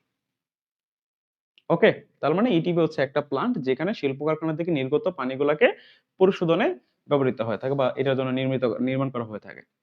তো যাই হোক, এখন এটার ফ্লো ডায়াগ্রাম। এর স্যার দেখেন, ইটিপির মানে কয়েকটা ক্যাটাগরি আছে। ইটিপির কয়েকটা ক্যাটাগরি আছে। তো দেখেন, ইটিপির যদি আমি ট্রিটমেন্ট প্রসেসের কথা বলি, ট্রিটমেন্ট প্রসেস হচ্ছে প্রাইমারি, প্রথম হচ্ছে প্রিলিমিনারি, ঠিক আছে, প্রাথমিক যেটা আর কি, প্রিলিমিনারি, তারপর হচ্ছে প্রাইমারি ট্রিটমেন্ট, সেকেন্ডারি, এবং হচ্ছে টারশিয়ারি ট্রিটমেন্ট। এটা আপনাদের একটা সংক্ষিপ্ত থাকতে পারে, টারশিয়ারি ট্রিটমেন্ট, ঠিক আছে। এগুলো হচ্ছে আর কি ট্রিটমেন্ট প্রসেস। বাট আমরা ইটিপি কে কয়েকটা ক্যাটাগরিতে ভাগ করতে পারি। যেমন আপনারা সবাই নাম শুনে থাকবেন, কেমিক্যাল ইটিপি আছে, বায়োকেমিক্যাল ইটিপি আছে, তারপর হচ্ছে আপনার ফিজিওকেমিক্যাল ইটিপি আছে, ফিজিওকেমিক্যাল এন্ড বায়োলজিক্যাল ইটিপি আছে। তো যাই হোক, মোটামুটি ভাবে আপনাদের ওরকম না বলে আমি একটা বায়োলজিক্যাল বা বায়োকেমিক্যাল ইটিপির একটা প্রসেস দেখাচ্ছি, একটা ফ্লো ডায়াগ্রাম দেখাচ্ছি, মোটামুটি একটা ইটিপির ধারণা দিই। দেখেন, আপনি কোন একটা ইটিপি যখন প্রস্তুত করতে যাবেন, আপনার কি কি বিষয় লাগবে? তাহলে মনে করেন এটা হচ্ছে আমাদের ফ্যাক্টরি থেকে সরাসরি যে অবিশুদ্ধ পানিটা আসে, সেটাকে আমরা কি বলতেছি স্যার? আমাদের ইফ্লুয়েন্ট বলতেছি। তাহলে এই যে দেখেন স্যার, আমাদের ইফ্লুয়েন্টটা আসলো, তাই তো? এটা সরাসরি আমাদের যে ইন্ডাস্ট্রি আছে সেখান থেকে ইফ্লুয়েন্টটা আসলো। এখন ইফ্লুয়েন্টটা আসার পরে আমাদের প্রথম কাজ হচ্ছে এই ইফ্লুয়েন্ট থেকে যে সকল বড় বড় পদার্থ থাকে, মানে যে সকল বড় বড় বর্জ্য থাকবে, দূষক থাকবে, তাদেরকে আলাদা করা। তাহলে যে বড় বড় যে পার্টিকেল গুলা থাকবে, এগুলাকে আলাদা বা সেপারেশন করা বা স্কিনিং করা, এটাকে আমরা বলি প্রিলিমিনারি ট্রিটমেন্ট, ঠিক আছে। তাহলে আপনি প্রথমত এই প্রিলিমিনারি ট্রিটমেন্টটা সেরে ফেলবেন এই জায়গায়। তাহলে প্রিলিমিনারি ট্রিটমেন্ট সারার জন্য আমাদের কি করতে হবে স্যার? এখানে স্ক্রিনিং করতে হবে, স্ক্যানিং করতে হবে, স্ক্রিনিং, ঠিক আছে, মানে সাকন যেটাকে বলা হয় সহজ ভাষায়, আপনি সাকবেন। এখানে দেখেন, ইটিভির আসলে এই ফ্লো ডায়াগ্রামটা অনেক রকম হয়ে থাকে, কারণ এক একজনে এক এক ট্রিটমেন্ট প্রসেস ফলো করে, তো সেই জন্য এক একটা রকম ডায়াগ্রাম হয়ে থাকে আর কি। তো যাই হোক, মোটামুটি ভাবে আমি একটা আইডিয়া দিচ্ছি আপনাদের। তাহলে প্রথমত ইফ্লুয়েন্টটা আসলো, এটা হচ্ছে ইনলেট, মানে সরাসরি ইন্ডাস্ট্রি থেকে আমাদের যেটি ওয়াটারটা আসে, অবিশুদ্ধ পানিটা, সেটা আসলো, সেটাকে আমরা ইফ্লুয়েন্ট বলতেছি। তাহলে ইফ্লুয়েন্টটা কি হলো? আমার প্লান্টে প্রবেশ করলো। তো আমি প্রথম প্রসেসটা হচ্ছে আমরা স্কিনিং করব বা ছাকবো। পানিটাকে সেকে সেখান থেকে বড় যে পার্টিকেল গুলো থাকবে সেগুলোকে আলাদা করে ফেলবো। এখন অনেক ফ্যাক্টরির ক্ষেত্রে এখানে দেখা যায় যে অয়েল এবং গ্রিজ আলাদা করার জন্য এখানে একটা গ্রিড রিমুভার থাকে, তো ওইটা আমরা বাদ দিলাম। ঠিক আছে। তারপরে থাকে হচ্ছে স্যার আমাদের ছাকার পরে এই পানিটা সরাসরি চলে যাবে ইকুয়ালাইজেশন ট্যাঙ্কে। ইকুয়ালাইজেশন ট্যাঙ্কে, ইকুয়ালাইজেশন ট্যাঙ্ক, একটা ইকুয়ালাইজেশন ট্যাঙ্ক থাকে। কারণ এই যে যে ইন্ডাস্ট্রি থেকে যে অবিশুদ্ধ পানিগুলো আসে সেটা এক একটা সেকশন থেকে, মানে নানান সেকশন থেকে কিন্তু পানিটা আসতে পারে। এখন এই পানির এক এক যেহেতু এক এক সেক্টর থেকে বা এক একটা সেকশন থেকে পানি আসে, তার মানে পানির ক্যারেক্টারিস্টিক্স বৈশিষ্ট্য এগুলো কিন্তু আলাদা আলাদা থাকে। সেগুলোকে একটা হোমোজিনাস মিক্সচারে কনভার্ট করতে আমরা এই পানিটাকে কোথায় নিয়ে রাখি বলেন তো? প্রথমে গিয়ে সেই ইকুয়ালাইজেশন ট্যাঙ্কে জমা হয় এবং সেখানে প্রায় 8 থেকে 12 ঘন্টার মতো রিটেনশন টাইম পাই। সেখানে আমরা হচ্ছে এয়ার ব্লোয়ার দেই, যার কারণে বাতাসটা যখন পানির সাথে ভালো করে মিক্সড হয় তখন সেখানে একটা হোমোজিনাস মিক্সচার তৈরি হয়। মানে পানির ক্যারেক্টারিস্টিক্সটা আমরা একটা সাধারণ বৈশিষ্ট্য নিয়ে আসি। ঠিক আছে। তাহলে এই যে আমাদের ইকুয়ালাইজেশন ট্যাঙ্কে আমরা পানিটা কি করলাম, তাহলে প্রথমত ইনলেট, তারপরে স্ক্রিনিং থেকে হচ্ছে ইকুয়ালাইজেশন ট্যাঙ্ক। ঠিক আছে। এইটাকে অনেক সময় আবার অনেকে রিজার্ভারও বলে থাকে। ঠিক আছে, অনেকে এটাকে কি বলে? রিজার্ভার। মূলত আপনি ইকুয়ালাইজেশন ট্যাঙ্কটা সবচেয়ে বড় থাকে, এখান থেকে পরবর্তীতে পানি নিয়ে আপনি ট্রিট করবেন। তারপরে ইকুয়ালাইজেশন ট্যাঙ্ক থেকে পরবর্তীতে পানিটা হচ্ছে আপনার সরাসরি চলে যাবে হচ্ছে, যদি কেমিক্যাল ইটিপি হয়ে থাকে, বায়োকেমিক্যাল, যদি কেমিক্যাল ট্রিটমেন্ট করতে চান, তারপরে এটা হচ্ছে আপনাদের coagulation, coagulation tank, coagulation tank. ঠিক আছে। কোয়াগুলেশন ট্যাঙ্ক মানে এখানে আসলে কেমিক্যালটা অ্যাড করা হয়। এখানে কি অ্যাড করা হয় স্যার? কেমিক্যাল অ্যাড করা হচ্ছে। আপনি এখানে কেমিক্যাল দিচ্ছেন। কেমিক্যাল দেওয়ার কারণে এখানে যে পানিটা থাকবে সেই পানিটাকে আসলেই মূলত পানির মধ্যে যে পার্টিকেল গুলো থাকে, দূষকটা থাকে, সেটাকে ভাঙা হয়, ভেঙে আলাদা করা হয়। ঠিক আছে, ভেঙে ফেলবে নাকি, টোটাল একদম ভেঙে ফেলা হয়। ঠিক আছে। তারপরে এটা পরে আরেকটা ট্যাঙ্ক থাকে, সেটা হচ্ছে ফ্লাশ মিক্সচার, মানে কোয়াগুলেন্টটা যাতে ভালো করে মিক্সড হয় সেই জন্য এখানে আলাদা একটা চেম্বার করা হয়, সেটা হচ্ছে ফ্লাশ মিক্সচার ট্যাঙ্ক। সেটা কি স্যার বলেন তো? ফ্লাশ মিক্সচার ট্যাঙ্ক, সেটা হচ্ছে আমাদের ফ্লাশ মিক্সচার ট্যাঙ্ক। ওকে। এই যে ফ্লাশ মিক্সচার, এই ফ্লাশ মিক্সচারের পরে আরেকটা ট্যাঙ্ক থাকে, সেই ট্যাঙ্কটার নাম হচ্ছে sedimentation tank, sorry flocculation tank, flocculation tank. তো ফ্লোকুলেশন ট্যাঙ্কের কাজ হচ্ছে এই যে এখানে যে কণাগুলোকে আপনি ছোট ছোট করতেছেন, এখানে যখন আপনি পলিমার এড করবেন, পলিমার এড করার ফলে ওই ফ্লক গুলা মানে কোয়াগুলেন্ট গুলা পরস্পরের সাথে জমাটবদ্ধ হয়ে একটা বড় ফ্লক তৈরি করে। ঠিক আছে। এই বড় ফ্লকটা মানে এখানে ফ্লোকুলেশন হয়েছে। তো এই ফ্লোকুলেশন হওয়ার পরে এখন আপনার কাজ হচ্ছে এখানে যে ফ্লক গুলা জমা হইলো এই ট্যাঙ্কের মধ্যে, এই ফ্লক গুলাকে আপনি কি করে ফেলবেন? আলাদা করে ফেলবেন। তো যখন আপনি আলাদা করতে যাবেন তখন আপনার কি দরকার? একটা ক্ল্যারিফায়ার দরকার। কি দরকার স্যার বলেন তো? একটা ক্ল্যারিফায়ার দরকার। বা এখানে অনেক সময় সেডিমেন্টেশন ট্যাঙ্কও থাকে, তো এটাকে আমরা ক্ল্যারিফায়ার বলতেছি। তো এখানে যদি আপনার পরবর্তীতে আরো ট্রিটমেন্ট করেন তাহলে এটা হবে আপনার primary clarifier, primary clarifier, clarifier. এটা হচ্ছে এখানে একটা প্রাইমারি ক্ল্যারিফায়ার থাকে। এখন এই হচ্ছে আমাদের প্রাইমারি ক্ল্যারিফায়ার। আচ্ছা, এই প্রাইমারি ক্ল্যারিফায়ার থেকে পরবর্তীতে আপনি যদি এখানে আরো বায়োলজিক্যাল ট্রিটমেন্ট করতে চান তাহলে প্রাইমারি ক্ল্যারিফায়ার থেকে পরবর্তীতে পানিটা কোথায় চলে যাবে স্যার বলেন তো? প্রাইমারি ক্ল্যারিফায়ার থেকে পরবর্তীতে আমাদের পানিটা চলে যাবে হচ্ছে স্যার, যদি আপনার সেকেন্ডারি কোনো আরো ট্রিটমেন্ট আপনি করতে চান সেই সেকেন্ডারি ট্রিটমেন্ট প্রসেস চলে যাবে। এখন যদি আপনার কোনো বায়োলজিক্যাল ট্রিটমেন্ট আপনি এই জায়গায় করতে চান তাহলে এরপরে পানিটা সরাসরি কোথায় নিয়ে যাবেন স্যার? বায়োলজিক্যাল ট্যাঙ্কে। কোথায় নিয়ে যাবেন স্যার? বায়োলজিক্যাল ট্যাঙ্কে। ঠিক আছে। এই যে এখানে আপনি বায়োলজিক্যাল ট্যাঙ্কে নিয়ে আসলেন, যদি বায়োলজিক্যাল ট্রিটমেন্ট করেন, এই জন্য বায়োলজিক্যাল ট্রিটমেন্ট করলাম। বায়োলজিক্যাল ট্রিটমেন্ট করার পরে যে ওয়াস্ট গুলো উৎপন্ন হলো সেগুলোকে আপনাকে আলাদা করতে হবে। সেজন্য আমাদের এখানে আরেকটা ক্ল্যারিফায়ার থাকে। কি থাকে স্যার? আরেকটা ক্ল্যারিফায়ার থাকে, যেটাকে আমরা বলি secondary clarifier. Secondary clarifier, secondary clarifier. এই যে স্যার সেকেন্ডারি ক্ল্যারিফায়ার আমাদের। এখন এই যে প্রাইমারি ক্ল্যারিফায়ার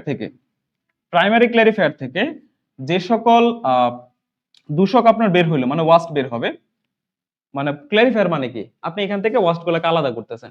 সেই ওয়াস্ট গুলা সেই ওয়াস্ট গুলার একটা অংশ আপনি কি করবেন জানেন স্যার? সেই ওয়াস্ট গুলার একটা অংশ হচ্ছে আপনি সরাসরি হচ্ছে আপনার ইকুয়ালাইজেশন ট্যাঙ্কে নিয়ে যাবেন। ঠিক আছে? সেখান থেকে আবার এখান থেকে আপনি একটা ইকুয়ালাইজেশন ট্যাঙ্কে কিন্তু নিয়ে যেতে হবে আপনাকে।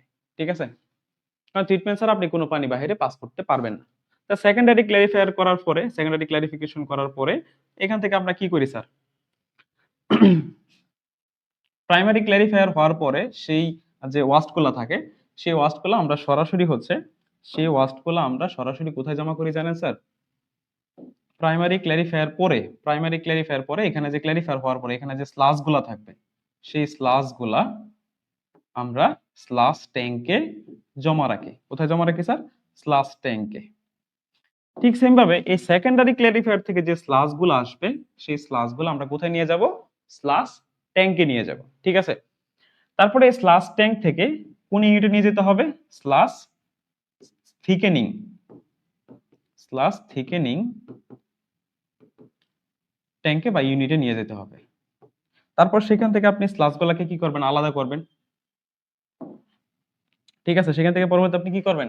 স্লাস গুলাকে আলাদা করবেন। এটা অনেক লম্বা একটা প্রসেস। ঠিক আছে? স্লাস থিকেনিং ইউনিট, তারপর সেখান থেকে আমরা কি করব স্যার? কি পাইলাম? স্লাস পাইলাম। স্লাস পরবর্তীতে এই স্লাস গুলাকে আমরা কি করে দিব?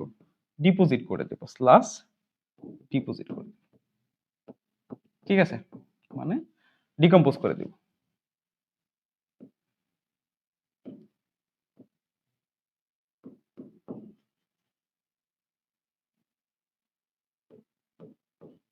বা স্লাস গুলাকে আপনি স্টোর করবেন। এটাকে আমরা স্টোর বলি, স্টোর বলি। স্লাস স্টোর করবেন স্লাস বেডে। আর এই যে স্লাস থিকেনিং ইউনিট, এই স্লাস থিকেনিং থেকে যে ওয়াস্ট ওয়াটারটা আপনার বের হবে, এই ওয়াটারটা কিন্তু পুনরায় আবার হচ্ছে আপনার ইকুয়ালাইজেশন ট্যাঙ্কে যায় নিতে হবে। এই হচ্ছে মোটামুটি ভাবে একটা হচ্ছে বায়োকেমিক্যাল ইটিবির একটা চার্ট বলতে পারেন। আপনারা এই চার্টটা অঙ্কন করতে পারেন যদি পরীক্ষা আসে। এটা একটা হচ্ছে বায়োলজিক্যাল ইটিবির চার্ট। তাহলে এখানে কিন্তু কয়েকটা বিষয় খুবই কমন। যদি বায়োকেমিক্যাল ইটিবির কথা বলে, বায়োকেমিক্যাল ইটিবির মানে হচ্ছে আপনি কেমিক্যাল দ্বারাও ট্রিটমেন্ট করতেছেন এবং হচ্ছে বায়োলজিক্যাল যে ব্যাকটেরিয়া গুলো আছে এগুলো দ্বারা আপনি ট্রিটমেন্ট করতেছেন।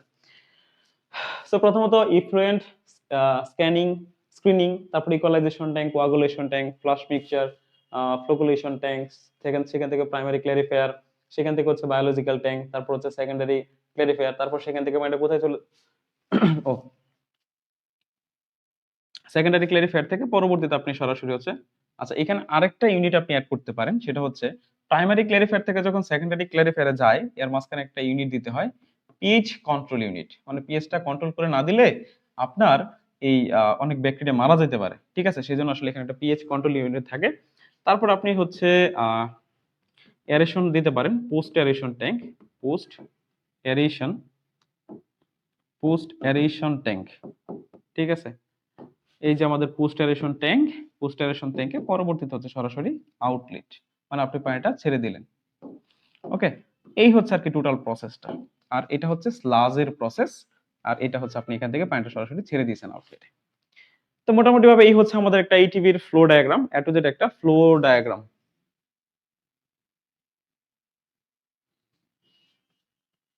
এটা হচ্ছে একটা ফ্লো ডায়াগ্রাম বায়োকেমিক্যাল ইটিভি। তার মানে আপনারা মোটামুটি একটা ধারণা রাখলেন যে কি কি বিষয় লাগবে আমাদের। আপনার লাগবে হচ্ছে এরেশন ট্যাঙ্ক লাগবে অবভিয়াসলি। যদি বায়োলজিক্যাল ট্রিটমেন্ট হয় তাহলে বায়োলজিক্যাল ট্যাঙ্ক লাগবে, ক্ল্যারিফায়ার লাগবে, তারপর হচ্ছে ইকুয়ালাইজেশন ট্যাঙ্ক, স্ক্রিনিং ইউনিট, তারপর হচ্ছে স্লাস ট্যাঙ্ক লাগবে, স্লাস থিকেনিং ইউনিট লাগবে, স্লাস স্টোরেজ লাগবে, তাই না? তো এই বিষয়গুলো কিন্তু আপনার লাগবে। আপনারা স্ক্রিনশট রেখে দিতে পারেন। এটা এইভাবে লিখে দিলেই দ্যাটস এনাফ। ওকে, তার পরবর্তী অধ্যায়গুলোতে আমরা যাই। কার্বন ফুটপ্রিন্ট, বায়ু দূষণ এবং হচ্ছে কার্বন ফুটপ্রিন্ট, এখান থেকে একটা ইম্পর্টেন্ট কোশ্চেন আমাদের আছে। এটা মোস্ট ইম্পর্টেন্ট, এটা পরীক্ষা আসবেই স্যার। সেটা হচ্ছে আহ, বিশুদ্ধ বায়ুর যে গাঠনিক উপাদানগুলো আছে, অর্থাৎ বায়ুর প্রধান উপাদানগুলো শতকরা হার, অ্যাটমসফিয়ারের যে কম্পোজিশনটা আছে, অ্যাটমসফিয়ারের যে কম্পোজিশন গুলো আছে, অর্থাৎ আমি এইভাবে বলে দিই যে বায়ুর উপাদানগুলা, বায়ুমণ্ডলের উপাদান সমূহ। আপনারা জানেন সবাই এর মধ্যে কি কি উপাদান থাকে? নাইট্রোজেন থাকে, অক্সিজেন থাকে, তাদের শতকরা হার সহকারে লিখে দিবেন। ঠিক আছে। তারপরে যদি বলি এখানে বায়ু দূষণের 4টি উৎসের নাম। বায়ু দূষণের 4টি উৎস, এগুলো সংক্ষিপ্তর জন্য। হ্যাঁ, বায়ু দূষণের 4টি উৎস। তারপর হচ্ছে কার্বন ফুটপ্রিন্ট বলতে কি বোঝায়? কার্বন ফুটপ্রিন্ট বলতে কি বোঝায়?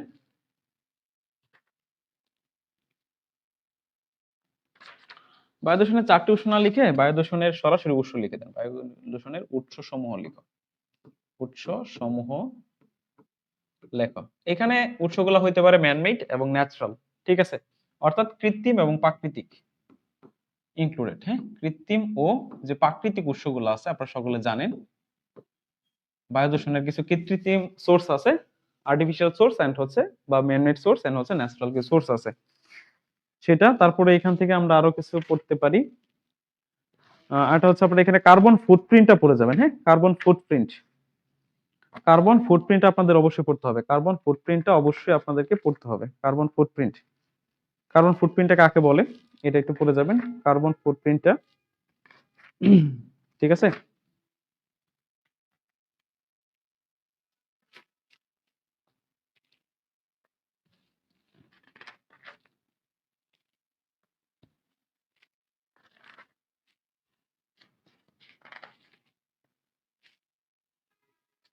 এখান থেকে পড়বেন carbon footprint. Carbon footprint, footprint ও এর ও এটা কমানোর প্রয়োজনীয়তা।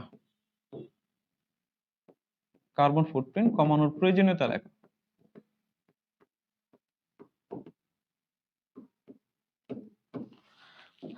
আর রচনামূলক কোশ্চেনগুলো হচ্ছে, রচনামূলক কোশ্চেন যদি বলি তাহলে মানব স্বাস্থ্যের উপরে, মানব স্বাস্থ্য, মানব স্বাস্থ্য কিংবা হচ্ছে পরিবেশ, পরিবেশের উপর বায়ু দূষণের প্রভাব, বায়ু দূষণের প্রভাব আলোচনা করো। ঠিক আছে, এটা রচনামূলক প্রশ্নের জন্য খুবই ইম্পর্টেন্ট। এটা রচনামূলক প্রশ্নের জন্য আমাদের খুবই খুবই গুরুত্বপূর্ণ। ঠিক আছে।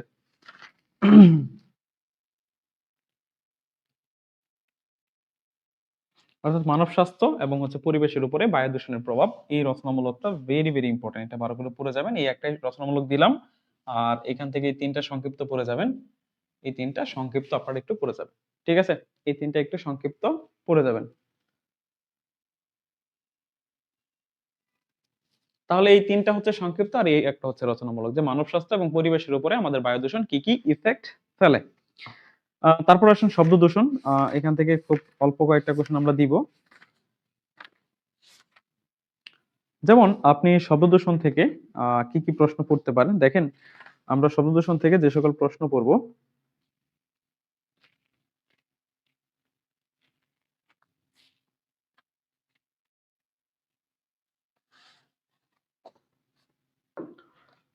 প্রথম সংক্ষিপ্ত প্রশ্ন, মানব স্বাস্থ্যের উপর, মানব স্বাস্থ্যের উপর, স্বাস্থ্যের উপর শব্দ দূষণের অ্যাকিউট প্রভাবগুলা। শব্দ দূষণের অ্যাকিউট প্রভাব গুলা লেখো, এটা লিখবেন।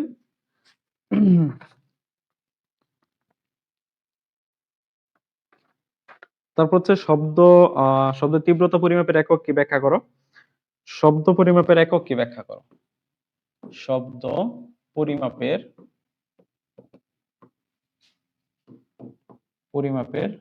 একক ব্যাখ্যা করো। ঠিক আছে। নয়েজ এবং সাউন্ডের মধ্যে পার্থক্য, নয়েজ ও সাউন্ডের মধ্যে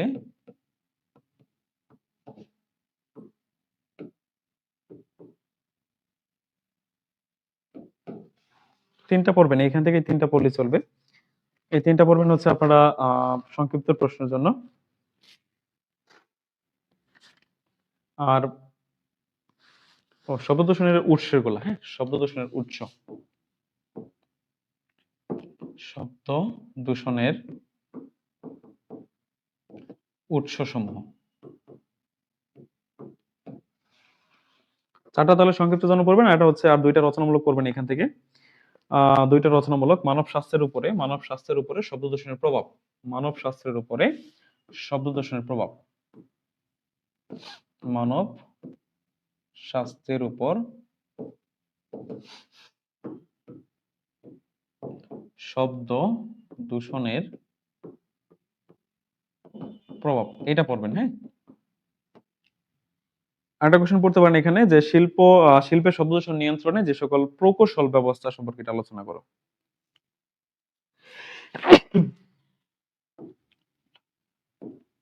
শব্দ দূষণ নিয়ন্ত্রণে শিল্পক্ষেত্রে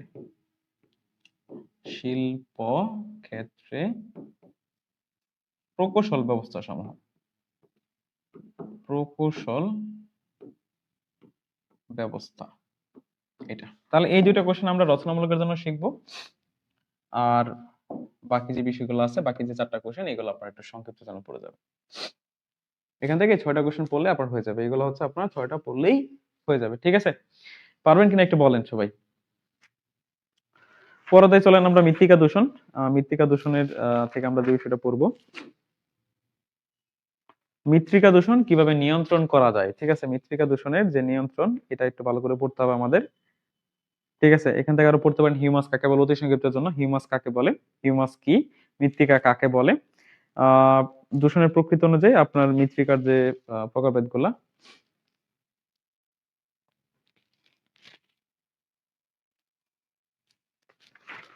আপনারা এখান থেকে হচ্ছে দূষণের শ্রেণী বিভাগ, ঠিক আছে? উদাহরণ সহ মৃত্তিকা দূষণের শ্রেণী বিভাগটা করতে বলছে, শ্রেণী বিভাগটা করবেন।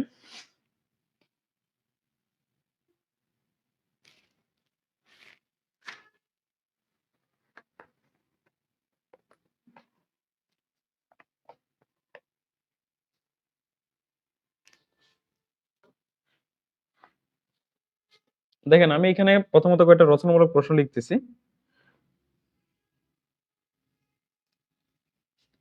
প্রথম হচ্ছে এগ্রো ইকোলজিক্যাল জোন, মানে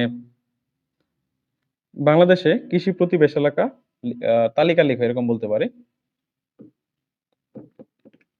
বাংলাদেশের কৃষি এগ্রো প্রতিবেশ এলাকা তালিকা করো। কয়েকটা নাম লিখতে বলতে পারে, 10টা 12টা এরকম, আপনি ওই সবগুলো নাম হয়তো লিখতে পারবেন না, 10 12টা নাম লিখতে বলতে পারে, হ্যাঁ। তারপর হচ্ছে পরিবেশের উপরে মাটি দূষণের প্রভাব বা খাদ্য শিকলের উপরে, ঠিক আছে? এটা এখান থেকে পরিবেশের অথবা খাদ্য শিকলের উপরে, পরিবেশের উপরে বলতে পারে অথবা খাদ্য শিকলে মাটি দূষণের প্রভাব, মাটি দূষণের প্রভাব এবং মাটি দূষণ নিয়ন্ত্রণের উপায়, মাটি দূষণ আপনি কিভাবে কন্ট্রোল করবেন। আচ্ছা, এটা এই দুইটা পড়বো আমরা রচনামূলকের জন্য, হ্যাঁ। এই দুইটা কোশ্চেন জাস্ট এখান থেকে দুইটা ইম্পর্টেন্ট, বাট 2 নম্বরটা একটু ভালো করে পড়ে যেতে পারেন। আর আমরা সংক্ষিপ্তের জন্য পড়বো হচ্ছে, সংক্ষিপ্তের জন্য যে কোশ্চেনটা পড়বে এখান থেকে, মাটি দূষণ কিভাবে নিয়ন্ত্রণ করা যায়, মাটি দূষণ কিভাবে নিয়ন্ত্রণ করা যায়, নিয়ন্ত্রণ করা যায়, অর্থাৎ control measure of soil pollution. তারপর এখানে আরো পড়তে পারেন মাটি দূষণের উৎস, মাটি দূষণের উৎস সমূহ, উদাহরণ সহকারে, হ্যাঁ। মাটি দূষণের উৎস সমূহ, এটা পড়তে পারেন।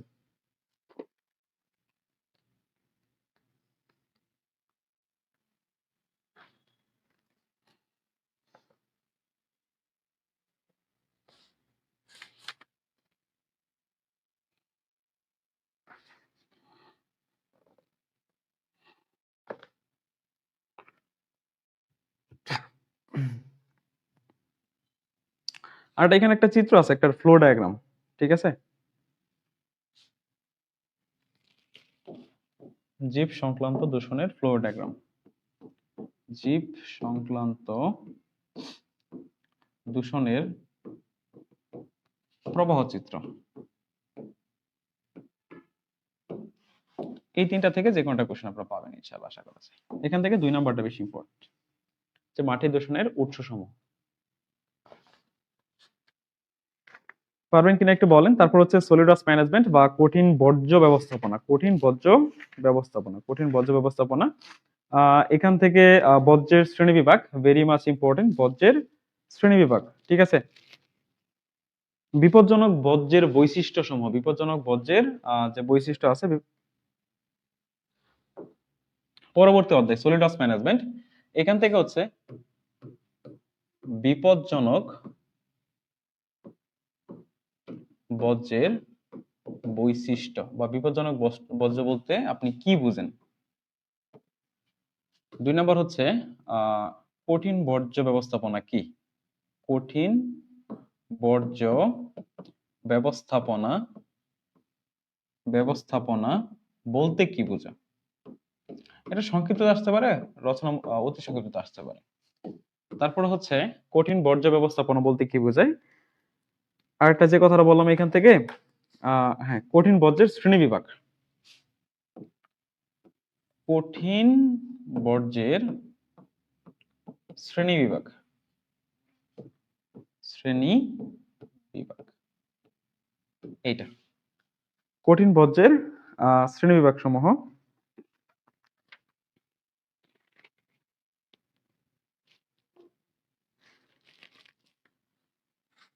ল্যান্ড ফিলিং, ল্যান্ড ফিলিং, এই যে একটা প্রশ্ন পড়বেন, ল্যান্ড ফিলিং পদ্ধতি নির্ধারণে, ল্যান্ড ফিলিং পদ্ধতিতে বিবেচ্য বিষয়সমূহ, অর্থাৎ ল্যান্ড ফিলিং এর ক্ষেত্রে আপনার কি কি বিষয় বিবেচনায় রাখতে হবে। আপনি যে মাটির নিচে ওয়াস্টগুলোকে পুঁতে রাখবেন, সেই ক্ষেত্রে আপনার কি কি বিষয় বিবেচনায় রাখতে হবে। এই 4টা কোশ্চেন পড়েন, এই 4টা কোশ্চেন পড়বেন হচ্ছে আপনারা সংক্ষিপ্তর জন্য। এখানে এই প্রশ্নটা আমাদের অতি সংক্ষিপ্ততে চলে আসতে পারে। এরপর আসুন এখান থেকে রচনামূলকটা কি কি পড়তে পারবেন। একটা রচনামূলক আসে, সেটা হচ্ছে যে উৎস অনুসারে পুরো কঠিন বর্জ্যের যে নিয়ন্ত্রণ করা, ঠিক আছে, সেই বিষয়টাই। আবাসিক এলাকার বর্জ্য ব্যবস্থাপনা, ঠিক আছে। আবাসিক এলাকার এই যে বাংলাদেশের কঠিন বর্জ্য সংগ্রহ ও সংরক্ষণ কৌশল পদ্ধতির বর্ণনা, এটা না পড়ে আপনারা হচ্ছে এই যে বর্জ্য অপসারণে, বর্জ্য অপসারণে, অপসারণে ল্যান্ড ফিলিং, ল্যান্ড ফিলিং, অথবা আপনাকে এখান থেকে বলতে পারে কি জানেন, যে একটা পৌরসভার বর্জ্য ব্যবস্থাপনা সম্পর্কে আলোচনা করো, চিত্র সহ এরকম, ঠিক আছে। তো আপনি এটা বলতে পারেন যে পৌরসভার জন্য বর্জ্য ব্যবস্থাপনার যে বা বর্জ্য অপসারণের ল্যান্ড ফিলিং পদ্ধতি, ল্যান্ড ফিলিং পদ্ধতি বর্ণনা করো, ঠিক আছে। ল্যান্ড ফিলিং পদ্ধতি বর্ণনা করো, এই হচ্ছে বিষয়টা। আরেকটা পড়তে পারেন যে কঠিন বর্জ্যের উৎস অনুসারে, উৎস অনুসারে কঠিন বর্জ্যের শ্রেণী বিভাগ। একটা প্রশ্ন আপনারা এখান থেকে পাবেনই অবশ্যই, কঠিন বর্জ্যের শ্রেণী বিভাগ। এই দুইটা থেকে আপনারা একটা কোশ্চেন 100% পাবেন। এখানে দেখেন এই যে বর্জ্য অপসারণের যে ল্যান্ড ফিলিং পদ্ধতিটা আছে, এটার ক্ষেত্রে কিন্তু আগে জাস্ট একটা পৌরসভার ক্ষেত্রে বলতে পারে যে একটা পৌর এলাকার বর্জ্য অপসারণের একটা পদ্ধতি সম্পর্কে আলোচনা করতে বলতে পারে, অথবা সরাসরি বলে দিতে পারে যে পুরো বর্জ্য অপসারণের জন্য ল্যান্ড ফিলিং পদ্ধতি বর্ণনা করো।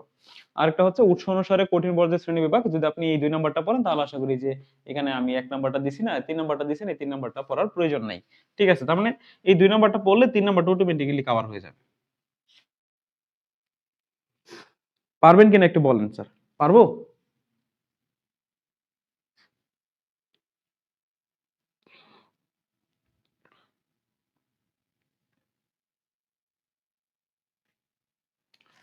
ওকে, আমরা তাহলে পরবর্তী যে রাসায়নিক ব্যবস্থাপনা, রাসায়নিক ব্যবস্থাপনার ক্ষেত্রে আমরা এখান থেকে যে সকল বিষয়গুলো পড়বো, এক্ষেত্রে পিক্টোগ্রামের যে বিষয়টা আছে সেটাই আসতে পারে আমাদের পরীক্ষায়।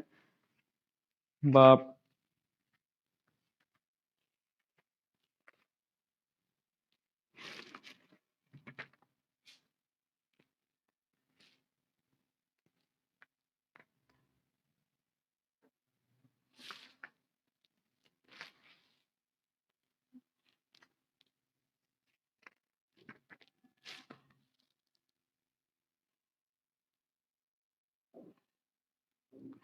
হ্যাঁ, রাসায়নিক বিষাক্ততার শ্রেণীবিভাগ, এই প্রশ্নটা আমাদের আসতে পারে। রাসায়নিক বিষাক্ততার শ্রেণীবিভাগ, এই প্রশ্নটা আমাদের পরীক্ষায় আসতে পারে। ঠিক আছে?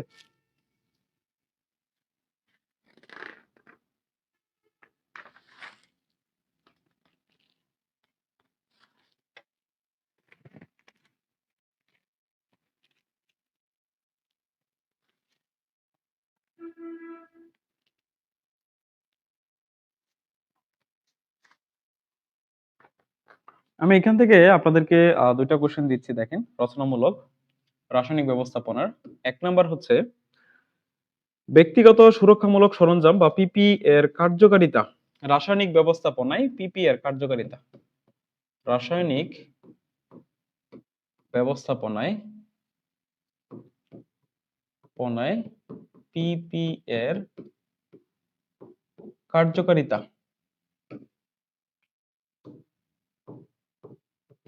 ঠিক আছে, এই কোশ্চেনটা পড়তে পারেন। আর হচ্ছে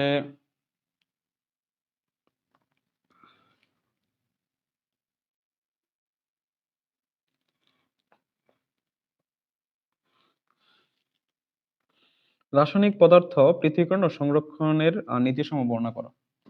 রাসায়নিক পদার্থ সংরক্ষণ ও পৃথকীকরণ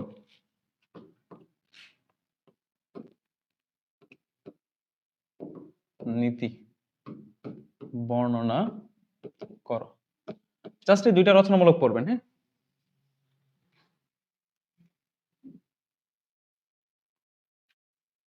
রচনামূলকে চিত্র দেওয়া সবচেয়ে বেটার। রচনামূলকে চিত্র দিলে সবচেয়ে বেটার। হ্যাঁ, রচনামূলকে চিত্র দিলে নাম্বার এমনিতেই দিবে, যেহেতু থিওরিটিক্যাল বিষয়ে আলোচনা করতে হবে, লিখতে হবে অনেক, সেই জন্য চিত্র দিলে সবচেয়ে ভালো।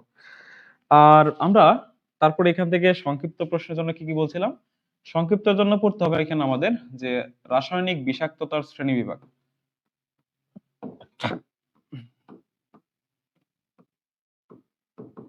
রাসায়নিক বিষাক্ততার শ্রেণীবিভাগ।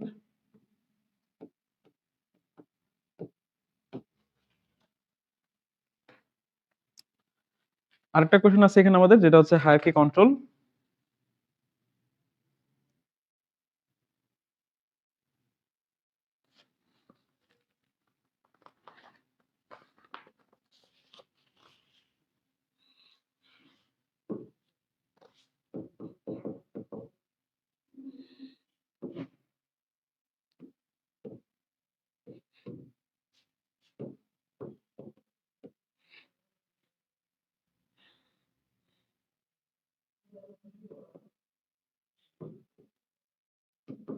এই কোশ্চেনটা, ঠিক আছে, এই কোশ্চেনগুলো পড়লে আপনার হয়ে যাবে। আর কর্মক্ষেত্রে সবচেয়ে বেশি সংঘটিত 3টি রাসায়নিক বিপত্তি, অর্থাৎ কেমিক্যাল হ্যাজার্ড। 3টি কেমিক্যাল হ্যাজার্ড। Chemical Hazard. আচ্ছা, এই হচ্ছে আমাদের বিষয়টা। তাহলে মোটামুটি আমরা রাসায়নিক যে ব্যবস্থাপনা, মানে আমাদের চ্যাপ্টার 9 পর্যন্ত কমপ্লিট করে ফেললাম। আর চ্যাপ্টার 10 থেকে আমরা যে বিষয়টা পড়বো সেটা হচ্ছে আমাদের যে কোনো একটা প্রোটোকল আমাদের পরীক্ষা আসতে পারে। হ্যাঁ, চ্যাপ্টার 10 এটা সবচেয়ে বড় একটা অধ্যায়। আহ এখান থেকে আমরা হচ্ছে অনেকগুলো বিষয় আছে এই অধ্যায়ের মধ্যে। সেটা হচ্ছে যে কোনো সম্মেলন আছে না স্যার এখানে, বাংলাদেশ পরিবেশগত কাঠামো এর বর্ণনা, অথবা হইতে পারে আমাদের এখানে যে কিয়োটো প্রোটোকল, অথবা হচ্ছে রিও আর্থ, যে রিও ডিক্লারেশনটা আছে সেটা আপনারা পড়তে পারেন, বা মন্ট্রিয়াল প্রোটোকল। এখানে অনেকগুলো কোশ্চেন আছে আমাদের। ইআইএ এর কাঠামো আছে, ইআইএ এর উদ্দেশ্যগুলো কি কি, তারপর হচ্ছে শ্রেণীবিভাগ, অনেক বিষয় আছে আমাদের এই দশম অধ্যায়ের উপরে। দশম অধ্যায়ের উপরে এটা যেটা আমার একটা ক্লাসে আছে, আপনারা চাইলে সেটা দেখে নিতে পারবেন। তো আমি মনে করি দশম অধ্যায় থেকে আপনাদের পড়তে হবে হচ্ছে প্রোটোকল গুলো আছে না স্যার, মন্ট্রিয়াল প্রোটোকল, তারপর হচ্ছে আহ কিয়োটো প্রোটোকল, তারপর হচ্ছে যে কপ যেটাকে আমরা বলি, আহ সো এই যে রিও ডিও জেনারেটোতে যে সম্মেলনটা হয়েছিল আর্ট সামিট, সেই আর্ট সামিট সম্পর্কে একটু আইডিয়া রাখবেন, মানে তিনটা, তারপর হচ্ছে তিনটা প্রোটোকলের কথা বললাম, কিয়োটো প্রোটোকল, মন্ট্রিয়াল প্রোটোকল, আর একটা হচ্ছে যে আর্ট সামিট। এই তিনটা থেকে যে কোনো একটা প্রশ্ন আমাদের পরীক্ষায় থাকতে পারে। আর হচ্ছে ইআইএ, কথা বুঝতে পারছেন, এনভায়রনমেন্টাল ইমপ্যাক্ট অ্যাসেসমেন্ট, এই প্রশ্নটা একটু ভালো করে উপরে যাবেন, এই চারটা থেকে যে কোনো একটা প্রশ্ন আপনি পরীক্ষায় পেতে পারেন। ওকে, তাহলে এই হচ্ছে আমাদের দশম অধ্যায়। তাহলে আমরা এ টু জেড আমাদের এই বইটা কিন্তু শেষ করে ফেললাম। তার মানে মোটামুটি ভাবে আমাদের বইয়ের মধ্যে যতটুকু সাজেশন দেওয়ার দরকার ছিল এই বইটাকে কমপ্লিট করার জন্য আমরা সেটা আপনাদেরকে দাগিয়ে দিয়েছি। তো এই প্রশ্নগুলো যদি আপনি পড়তে পারেন ভালো করে, আশা করি আপনার অ্যানুয়েটার স্টাডিজ এর উপরে ভালো রেজাল্ট করা সম্ভব। এবং আরেকটা বিষয় হচ্ছে অ্যানুয়েটার স্টাডিজটা হচ্ছে থিওরিটিক্যাল একটা সাবজেক্ট, সেজন্য আপনি যত বেশি লিখতে পারবেন তত আপনি ভালো নাম্বার পাবেন। সুতরাং আপনাদের ফ্রি হ্যান্ড রাইটিং যদি ভালো থাকে, আর টপিকগুলো যেহেতু আমরা অনেক টপিকের সাথে পরিচিত, সুতরাং আপনারা যদি চান সেটা গুছায় কিন্তু লিখতে পারবেন, যে যত বেশি গুছায় লিখতে পারবেন সে তত বেশি নাম্বার পাবেন। তো এই হচ্ছে বিষয়টা আর কি। সো সবাই ভালো থাকবেন, সুস্থ থাকবেন, আমরা আজকে এখান থেকে বিদায় নিতে যাচ্ছি। আর যারা আমাদের ডাইনামিক কিংবা কেয়ার প্রোগ্রামে যুক্ত হতে চান তারা অবশ্যই আমাদের পেজে অথবা আমাদের স্ক্রিনে দেওয়া নাম্বারে সরাসরি আপনি যোগাযোগ করতে পারবেন। ঠিক আছে, আর এই মুহূর্তে ভর্তি হলে আপনার জন্য কিন্তু একটা স্পেশাল অফার চলতেছে, আপনি চাইলে সেই অফারটা লুফে নিতে পারেন। আপনারা এই পরবর্তী সেমিস্টার যদি ভর্তি হন সেক্ষেত্রে 50% ছাড়ে এই সেমিস্টারের বাকি যত সাবজেক্ট আছে সকল সাবজেক্টের সুপার সাজেশন কিন্তু পেয়ে যাচ্ছেন। ঠিক আছে, তো এই ছিল আমাদের আজকের ক্লাস।